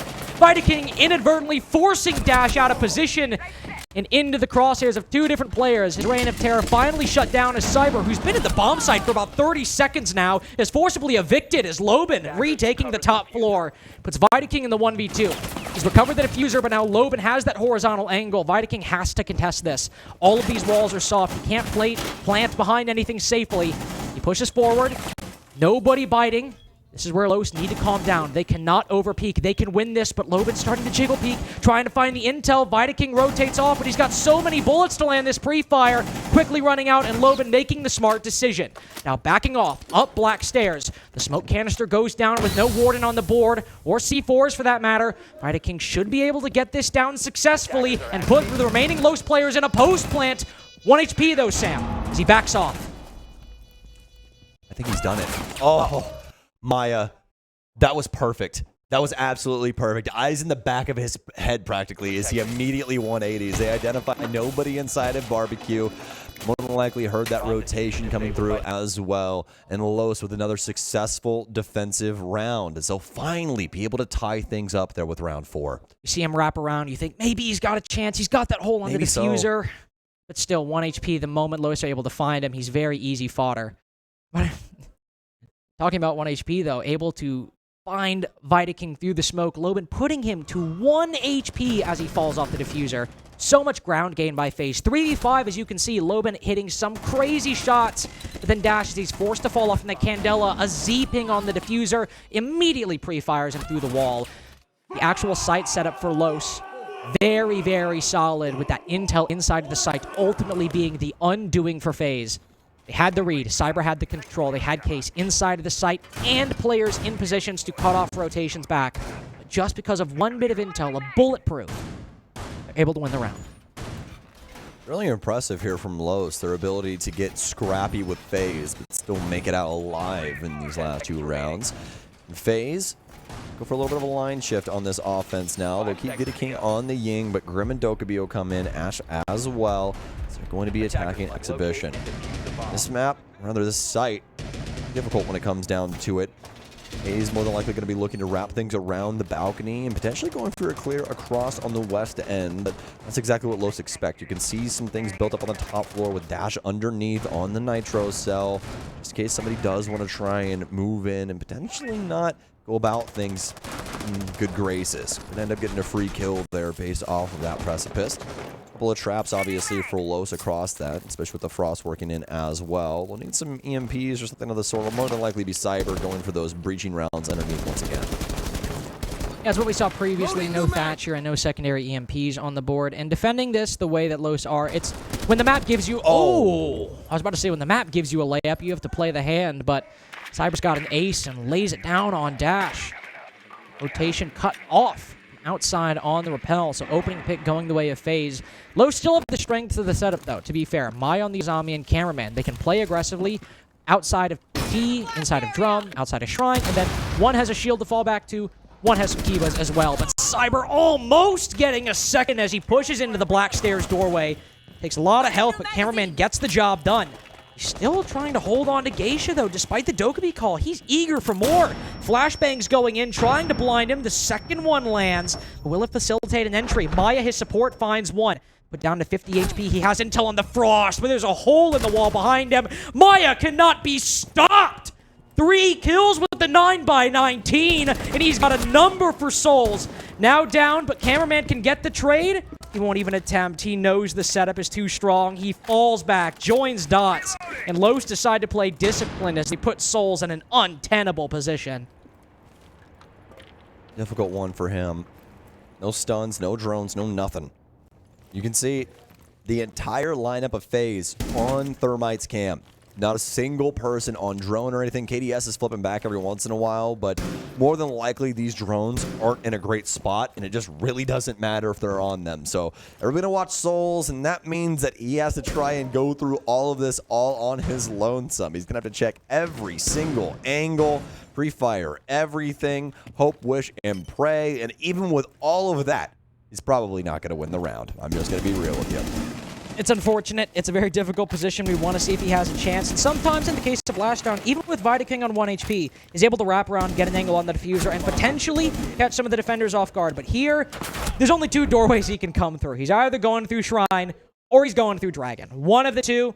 He ends up choosing the Terrace door, and, well, what do you know? Los are able to close out the round. And now take the lead as well. 3-2 defensive half now secured for Los, or 3-3 at a minimum. Will they go for lucky number 4? I believe Sam will be going back to Karaoke and T. Unless they, of course, choose Master Bedroom Office.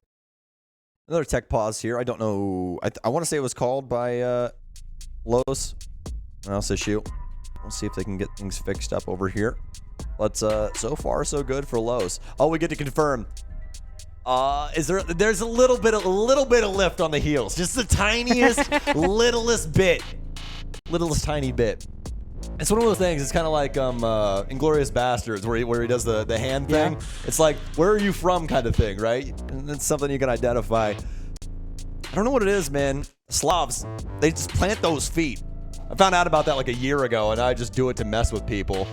Oh, I thought you were talking about the lift on the mouse. I'm like, what? Are you, No. Like, what are you talking No, about? I was talking about him hit the stance in the Yeah, back again. I Carter. thought you somehow perceived what the mouse issue was just by looking at him, like, swiping it across the keyboard. I'm like, sure, whatever, man. Like, yeah, the lift, am I right? Like, I hate it when my mouse starts lifting, gaining muscle too quickly. What a pain. You lift? Yeah, you know. You don't lift. I do lift when I'm not at, when I'm not at an event, hanging out with my friends. I don't really go to the gym here because I'm, working and my brain can't do, two things separately. I'm like, well, I'm working. Carter, you're not working today. Yeah, but I'm working. Yeah, but like I'm here to work though. Yeah, you know? exactly. That's like my girl math. It's like, listen, I'm here working. So I don't need to go to the gym because I'm like working the whole time when you think about it, so I'm too busy. And that's just double work. Yeah. Now, like, did I prep for a few hours, then hang out with people for another few hours? And maybe I could have fit gym in that time? Who's to say? Who's to say? I wouldn't judge personally because, Listen, I worked for 3 hours. The other 9, it's not my fault. I did hit up the gym with Fox one day. We did triceps. I hadn't worked my triceps in a long time. Let me tell you, man, I was burning. I was burning for like a good 2 days. I was actually burning a little bit this morning. I don't know kilograms to pounds, so I was like, I'll just do this, and that had to have been the max I could have done. Had to have been. I can definitely tell you this. It was a little interesting trying to figure out which dumbbell to curl. I walked up there and I was like, so many people listening are just like, oh, yeah, the dumb Americans don't even know the metric system we have freedom units. It's not our fault. We didn't pick it, okay? Life would be so much worse if I couldn't measure it in miles or as kilometers. Yeah, exactly. It's all just arbitrary. We made numbers up, okay? We did. One day, some Neanderthal was listen. 2 apples. Sam, we do not have time to get into the philosophical conversation of Especially round 6. Whether numbers exist or not. Yeah. And exactly as you said, because we have round 6 coming up. We are going back to TN karaoke. Really, the one side, I guess. How many numbers are between 1 and 2? Well, technically infinite. It is indeed. I just broke like at least one person's brain on broadcast. Wait, huh? What? Yeah, there's definitely somebody who's like, that's not true. No, it is. There's an infinite number between 1 and 2. But in terms of whole numbers, there's only one. Actually, there is none between 5 and 6. I'm just gonna shut up about the math conversation now. Karaoke and T is the next bomb site coming up. FaZe looking to secure themselves a 3-3 half, which would be a very good win on Skyscraper for them going into the side swap. 2-4 as well, very doable. Not a big worry. But you're looking to get that 3-3. If you want to have a comfortable lead over Los, not really wanting to bank it on overtime, 3-3 is definitely not a must-win, but one that FaZe are very, very much seeking. Most definitely. And Handy, back to basics here as well. So he's going to be rocking the Ash R4C Hollow. The GOAT gun, let's be honest. One that every single fragger at some moment in time throughout the history of Siege has brought home and been like, this gun's pretty nice, let me tell you. And he's going to try and use that to get his first kill here since that last tech pause is 0-5 at the moment. Being able to hit his stride here today against Lowe's as he is the best player on Lowe's throughout this tournament so far, but FaZe doing their damnedest to make that a non-starter here today. And we see Los running back the same roam setup that they had inside of Office and Exhibition. They fall back, but we do see, as we just saw, Loban on the Thorn down below. Could go for a flank up main stairs later if FaZe end up getting control inside of the site. KDS on the karaoke window. Don't think they're really gunning for an execute through black stairs. We see the diffuser in the hands of Souls over by Geisha. FaZe right now just probing, looking for an opening. They've tagged Dash up through the wall, but very split position. Individual players trying to pressure different spots, and it's a perfectly viable strategy, but at the moment, I was going to say nobody from Los is biting. Cameraman wants to get aggressive and finds himself on 1 HP. Oh, that was extremely terrifying for the ace there for a split second, but fortunately enough, Cyber solid in the moment to take out that player, so also find one of his own. Handy hasn't been able to do just much yet. Much rather. He has worked his way in towards Lounge. Does have one over inside of Dragon that he will have to try and deal with, but he might not even know that depending on the info game that's worked its way in here. 30 seconds remain. FaZe have got to start moving themselves forward. What will propel this engine try and get started. It's going to be Cyber with one. Loban works his way back in. A swing in for Cyber. A kill from Loban, but he gets immediately discovered. And Dots is on such low HP, Carter. What can he even do? Handy with 2. That's his 2 first kills here on Skyscraper. But when it matters most, he is there to assist FaZe and pick up that important 3rd offensive round. Jesus. Another slow gambit from FaZe. Similar to those bank attacks we saw. You know how slow they were? Just pushing forward, creeping forward, taking ground, prodding, find an individual kill, then push a little further. And of course, you ask what's propelling them. Just like bank as well, it's Cyber. Loban might have some great kills here and there, but once Cyber is able to find that opening onto Maya, and then of course Souls follows up with the cameraman inside of Geisha, that's their inroad. That's their opportunity to take control and start pressuring the bomb site. Because ADS fell in the karaoke window. Dots was able to push up, lose almost all of his health, but still take down that position. So if Geisha was not cleared and taken by FaZe, Lois in all likelihood probably win that round or have an advantage going into the execute. But once FaZe are able to accomplish that, they have a Cyber for the opening. They're able to close the remaining defenders and get themselves the 3-3 half they were gunning for. Impressive stuff, everything considered, especially with the setup there for FaZe on that offense. I really appreciated the fact that they were applying pressure from a multitude of different angles and then just allowed Cyber to be him, right? Get in there, a little messy, down and dirty with these defenders and able to find some pretty impactful kills at the end of the day, especially with that layer of Handy working his way in there from the office side. I mean, it was pretty masterfully struck by them to be able to take that last round, giving Los a lot of really hard looks. Yes, indeed. And now as we flip the script, move over to the opposite side. We've got the Karaoke T defense. We've got the pressure and the control by FaZe on the opposite side. And an impact trick by Cyber. We didn't really see FaZe give a lot of focus on that single panel on top of house stairs, but Los tried to go to open it. And an impact grenade is able to shut down one of those Selmas. Maya still has 2, and he very well could see it open, but it's just intended to waste time. 1 drone found by Cyber, 5 remaining for Los. They've got these Bs from Grim. It stops the swing. It's pushed up close to make sure that the Legion isn't on the doorway. Maya's not going to swing just yet. He's holding close. Again, waiting to see if Cyber gets aggressive. He's worked his way in this position to capitalize on a swing, oh, wow. But when you're fighting Cyber, the odds are never in your favor. He didn't even breathe on him, Carter. Didn't even get a bullet to tag this man. Cyber, incredible moment there from him. Let's Los on their back foot.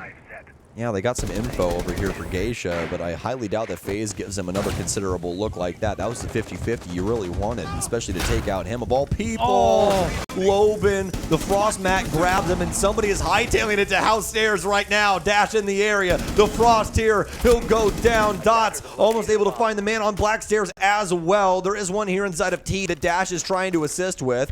Smoke out here to try and maintain control of this space, and Los, they shoot ahead. They do. Vita King now down. Souls has got to hold on. He knows one is inside of Geisha. The SMG-11, you can only get 1 kill before reloading. If you don't hit that headshot, it's a difficult 1v3.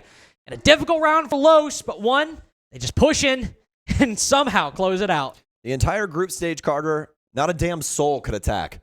Nobody could figure out these offensive sets. And now, just in this series alone, FaZe and Los have gotten the most offensive rounds that I have seen in a series so far this event. Yeah, you've had some super crazy examples like that VP game versus Bleed, but that game was very much the exception to the rule. Right here, it's been very, I would say, consistent success. Not great success. We've had no dominant attacking sides. No 5-1s, no 4-2s. But Los did have that 3 set on Oregon. That's what I was about to say. On Oregon, you had that 3 from Los. You just have that 3 from FaZe. And that, as we said at the beginning and I've said multiple times throughout this series, that might be the difference maker. FaZe able to get 3 rounds on attack. If Los can get 3 as well, they've at least secured themselves match point. It's only 1 round. Things could change, and FaZe might have extremely dominant defenses. They had a 6-0 half on Bank against Wolves. We know this team can defend if they put their minds to it. But if Los are able to find those rounds, or even if they drop the first pick, if the Flood works, and Loban, Maya, Dash are able to have good games, 3 attacking wins doesn't seem as implausible as it might otherwise be. Absolutely. especially enjoyed the fact that they abused this, the portion of the map that they did. They, Cyber's able to get that kill over on Terrace, but that also dictates that Cyber's over on Terrace, doesn't it? So everybody immediately bullies their way inside of Geisha with a few strong considerations across on the other side of the map as well. And Maya, actually the first one to go down. Who ended up getting that pick? KDS did. From the delivery position, I'm not entirely sure where Maya was pushing from. I'm assuming delivery double door. I know that's where Loban's pushing from, and he's going hunting. Hot Drone joins him right as he starts moving towards the bottom of House Stairs. But he's just got a cutoff. KDS has worked his way over there, but KDS anticipates it. There's support on House Stairs as well. Now another pushing far up. I believe that's... No, the C4! I was about to say the Mozzie from Cyber. He gets the second kill. And the entry duo, the dynamic squad on Los, Loban and Maya, the first to fall. That SMG-12 just goes to show you how recoil can even get the pros. A little wide on that nitro cell, and it's going to cost him his life. Potentially the round here for Los, as they've already lost 2 bodies. Exothermic out to open up the single panel here for Drybar. Pre-fire, but it's going to be KDS that takes down Dash. No kill yet here for Cameraman. He is off on his own island. Trying his damnedest to fight back off these FaZe members who are constantly and consistently swinging into these angles. Dots, a lot of damage onto him. He'll move in behind the Drybar, try something new, but another nitro cell claims yet another life. And it's a flawless FaZe round. Well, I did say that Los getting those attacking wins was less implausible than it might otherwise be, but when they immediately shut down Loban and Maya, 2 of the biggest performers for Los in this map particularly, and Maya over the course of this series so far, it suddenly starts reverting back to the realm of implausibility. The delivery lurk into the cutoff outside of bedroom and bathroom looks actually quite nice. Even in the 4v5, Loban has a great position to maybe find KDS rotating up the stairs if he didn't have support, if he felt pressured enough to rotate back. But there was someone on House Stairs to watch the very doorway Loban was on. KDS in bedroom, and then Cyber inside of bathroom as well. They had rotated 3 people downstairs, anticipating a lot of pressure from Los, and they end up pinching out Loban, getting the 5v3, and then moving back up to the site, making sure they have the majority of their defenders up top to stop any attempts by Los to flood and get the man advantage back. 10 seconds remaining. It's such an interesting prospect that we've had in between these two. Especially just after the group stage, just seeing how Siege is being played currently, how things are going with the meta, how defender favored things were. I think a lot of teams hardcore considering how some of these teams that have been attacking well, teams like G2, teams like Wolves, what are they doing right? What is making these teams tick better than ours? And I think each one of these squads respectively finding their own moments here, whether it be through aggression or just solid team play and tactics with these guns, have been able to produce something pretty special, I would say. And it really does seem to be that gunplay is mattering so much in these hot moments. That's why we've been seeing Cyber, pop up so often here and make these big moments happen for his squad. Los trying to get KDS out of Geisha, and they will successfully after those arrows fly through from Dots. Both firebolts used to push that bandit back to open up Geisha wall, and honestly, good expensive utility. That's the main power position if you're attacking from Geisha side that you have to clear to start putting pressure on Geisha, and you take control of that hatch to deny the retake. Loban also inside a drum, which start moving in if he finds a gap or has a drone for intel. They've got 2 different drones in front of Loban, yet he still feels a little dissuaded. You can see the bandit creeping back up main stairs. Handy as well inside of Geisha to cut it off. Candela's now flying out. Will draw some of that attention away from Geisha's side, but nobody from Los has found an ability to push in yet. They've got the good utility, but so much has been used. The Warden now recovering from those Candelas. Almost all of Cameraman's utility used, but Los are able to push in. Get 2 kills, but on the C4 from below, their lead is evaporated. The advantage not gained by Los anymore. Final Candela goes out. All the utility used on the roll clear, no. and Cyber's position red. That is the moment Los needed. A minute left, and they have the man advantage. I mean, talk about down to the wire. That timing was absolutely impeccable. And Los now in the driver's seat because of that. 50 seconds remaining. No impact, no nitro cell. Do have a couple of goo mines, but they desperately need a frag here. Dots trying to work his way down Black Stairs. A big kill for Souls. Dash goes down. Souls, this is a moment for you. This could be a huge clutch opportunity, and he'll take out one. It's down to Cameraman. One of the longest standing professional players in Brazil. Used to be on the FaZe squad, and what a moment it would be for him. Souls, a beautiful angle, but he can pick it up from the side here, folks. A beautiful find from Cameraman. Now they have to try and discover him through this verticality. Cameraman's already halfway through this plant. He must find him, and he does. Souls, such an intelligent player, works his way upstairs, uses that verticality that they built this strategy upon, and he finds success. So very well done for FaZe. They will claim the lead yet again on this defensive side. But one that came from a 1v3, you got to give credit to Los that round. They open up the geisha wall. They start applying pressure. It's an extremely slim margin. FaZe able to fight back. But even if it came from a heads-up engagement, that kill right there, Dots shutting down Cyber, gives them what they need to push forward, to start getting an execute. But this is where the cracks start forming in Los' attack. They don't start resetting. Souls is able to find an initial kill on the player rushing down to the site. His position not entirely known. Then another, putting Cameraman in the 1v1. And now, with nobody on the top floor, everybody from Los pushing back down, and the remaining player not able to be in two places at once, Souls can retake, and through the thinnest of angles possible, drops the case, cold on the floor, gives FaZe the lead, 5-4, and now we go to Master and Bathroom for FaZe to try to go to match point. Little adventure here. We go into this bomb site. I'm trying to pull up our stats here again for this dang thing. Let's see here. And as you mentioned, I think it's like only 5 plays, 80% defensive win rate. You were right on the money, my boy. 5 plays, 80% defensive win rates. Somebody outside putting some barbed wire on the balcony, so don't worry too much about that. But yes, indeed. So we'll see what FaZe can do. Their strategy, pretty sound. I really like that they brought Maestro here, especially with the 3 Evil Eyes. It's going to be something that's a little difficult for Los to deal with. Lots of EMPs here for Los. We've brought Thatcher. We've got 2 impacts on Dots. Whatever they want open, they're going to get it. That was a little scary there as you saw that Nitro cell just out of the corner of your screen flying through the sky. Won't be able to find too much.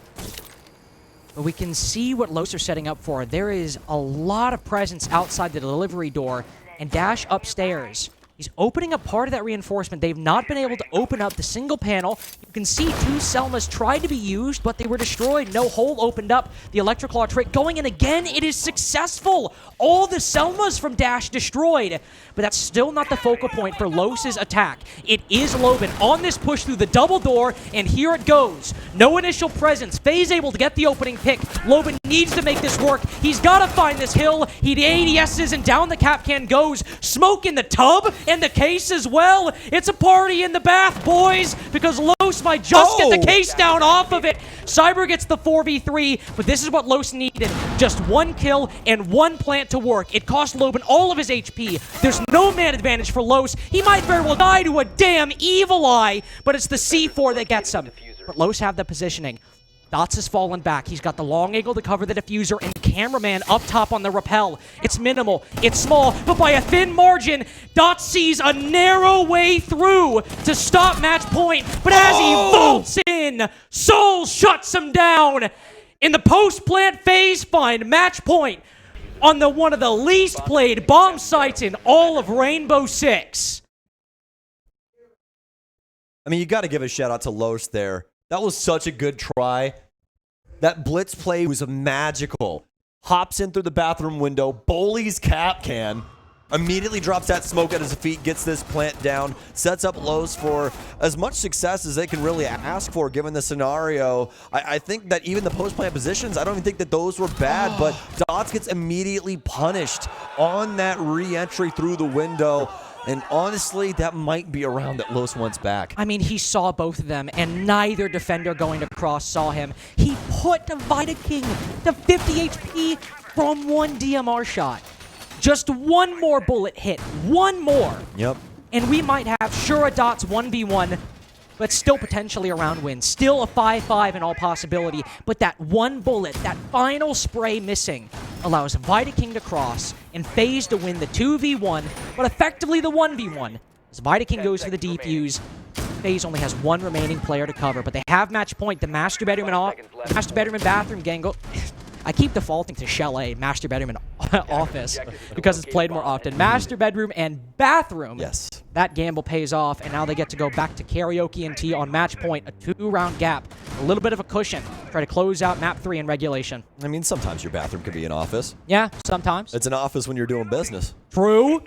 And I'm doing business on business. And let me say, Loban was laying down some business in that bathtub. Kill, defuse. The man right there in that round. Yeah, it was pretty impressive. Once again.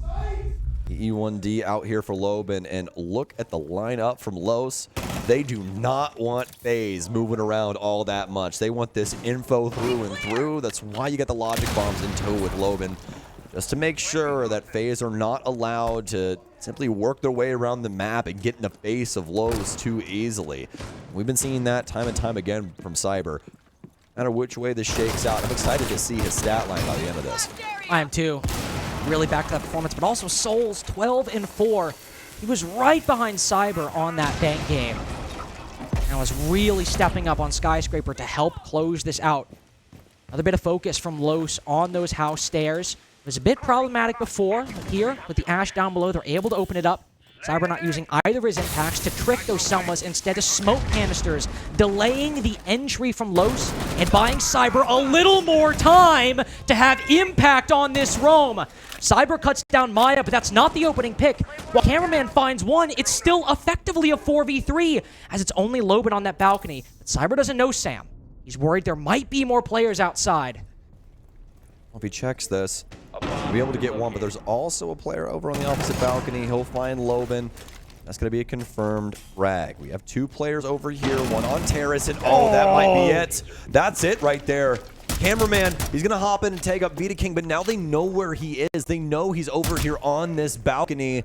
Big issues now befalling Los. So many runouts, so many separate angles. He's going to be able to find Vidaking, but that other angle working its way up as well. They want to try and keep him locked down on this balcony. That's what I was going to say, but Vidaking over-peaking a little bit. We don't want to see FaZe start making mistakes here. There's a 1v1 with this Frost. Souls retakes the angle behind, and the pre-fire works! A huge post-plant clutch on Master Bedroom into a clinical T karaoke victory. 2-1 for FaZe in the opening series. But now they have to face G2 in our best of 3 later today on the mainstream. Very, very well done from FaZe to get things shut down here on Skyscraper. Honestly, you really thought they had it on Oregon with the way that those defenses were going, but Los pull a rabbit out of a hat and convert 3 rounds in a row over there to force us onto Skyscraper. And even given the circumstances of Skyscraper, I think they still did a pretty bang-up job. I mean, definitely. And the most recent best of 3 we had going into this game was the Fury game, where they got double 7-2'd. Now, Fury are on an upward trajectory. I think a lot of people aren't expecting super highs from them, but are expecting more than they were putting out in, say, Atlanta, and they delivered with that 7-2, 7-2 against Los. So we were very concerned about how they perform, but we had Loban showing up, Maya finally making a comeback from his woes earlier in the tournament, and Dash also still putting in good numbers as well. And I think Oregon is definitely a huge high point for that, because sure, those games, that map was won from some big individual performance, but I like the strategies as well, winning those 2 attacks. Side those 2, FaZe Clan, who we just saw. And of course, last year, we have to give some credit, Sam. G2 went down to the lower bracket early on, and we know how that story ended. So whoever loses that game, they very much will not be out of the tournament. Yeah, most definitely not. But, you know, it's really interesting given the circumstances of, you know, how our SI works. You still have that extra life. You don't have to worry about things too much. You weren't immediately going to get kicked out. But now it's do or die for our friends over on Los, as they'll look to figure things out a little later on this week. But for FaZe, they still have another best of 3 to play here today. Now, we did say they're very, very good at being consistent in these long-winded games, but today is going to be a very long day. There's a potential for them to have to play at a professional grade level for upwards of almost 7 hours if it extends that far. Here's what we saw on Skyscraper, folks, and look at Souls and Cyber. 91% cost for both of them respectively, and 14 kills to their name. Cyber That first kill, that entry kill stat, 6-0. Nothing to shake a stick at. Yeah, I think something that slipped us by just because of the nature of FaZe, often how even if they're dominant throughout the round, they're dominant in a very passive, consistent way instead of these massive onslaughts on the attack or the defense. 6-0 in opening picks, a ridiculous stat line, 14 kills for both Souls and Cyber. Two players who are not on my fantasy team, so I know Jesse and Nick very happy about those two. But of course, on the side of Los, Maya, Dash, and Loban putting in some solid performances, but not achieving the heights of players like Souls and Cyber, the two top performers from Map 1 of Bank, where FaZe got their first win of the series. And if we take a look overall, Cyber 10-5, Souls 5-0 on the entry over the course of the series. Cyber was good, but really, I think Souls definitely the quiet MVP of this whole series. Oh yeah, a 1.0 KPR and a 1.09 for Cyber. 71 kills between those two through 3 maps. I mean, come on, guys. That is so unbelievably impressive. But on the right side, of course, he's playing the roles in the system. He sometimes is going to take the L, but we have the 7-26 from Cameraman. And while Maya, Dash, and Loban, look, they showed up. Maya, Dash, positive. Loban, just a little under. But a lot of the times when we see Los having the success they have, it's not when Loban is just barely negative or when Maya is just barely positive. It's when those three, to have those dominant 2-0s or even those dominant 2-1s, those three need to be popping off at the same time, and still this tournament, Los are struggling to get them firing at the same time. Well, that's going to do it for our Brazil bout here, folks. We're going to toss you over to a quick break, but before we do that, we got our Intel highlights.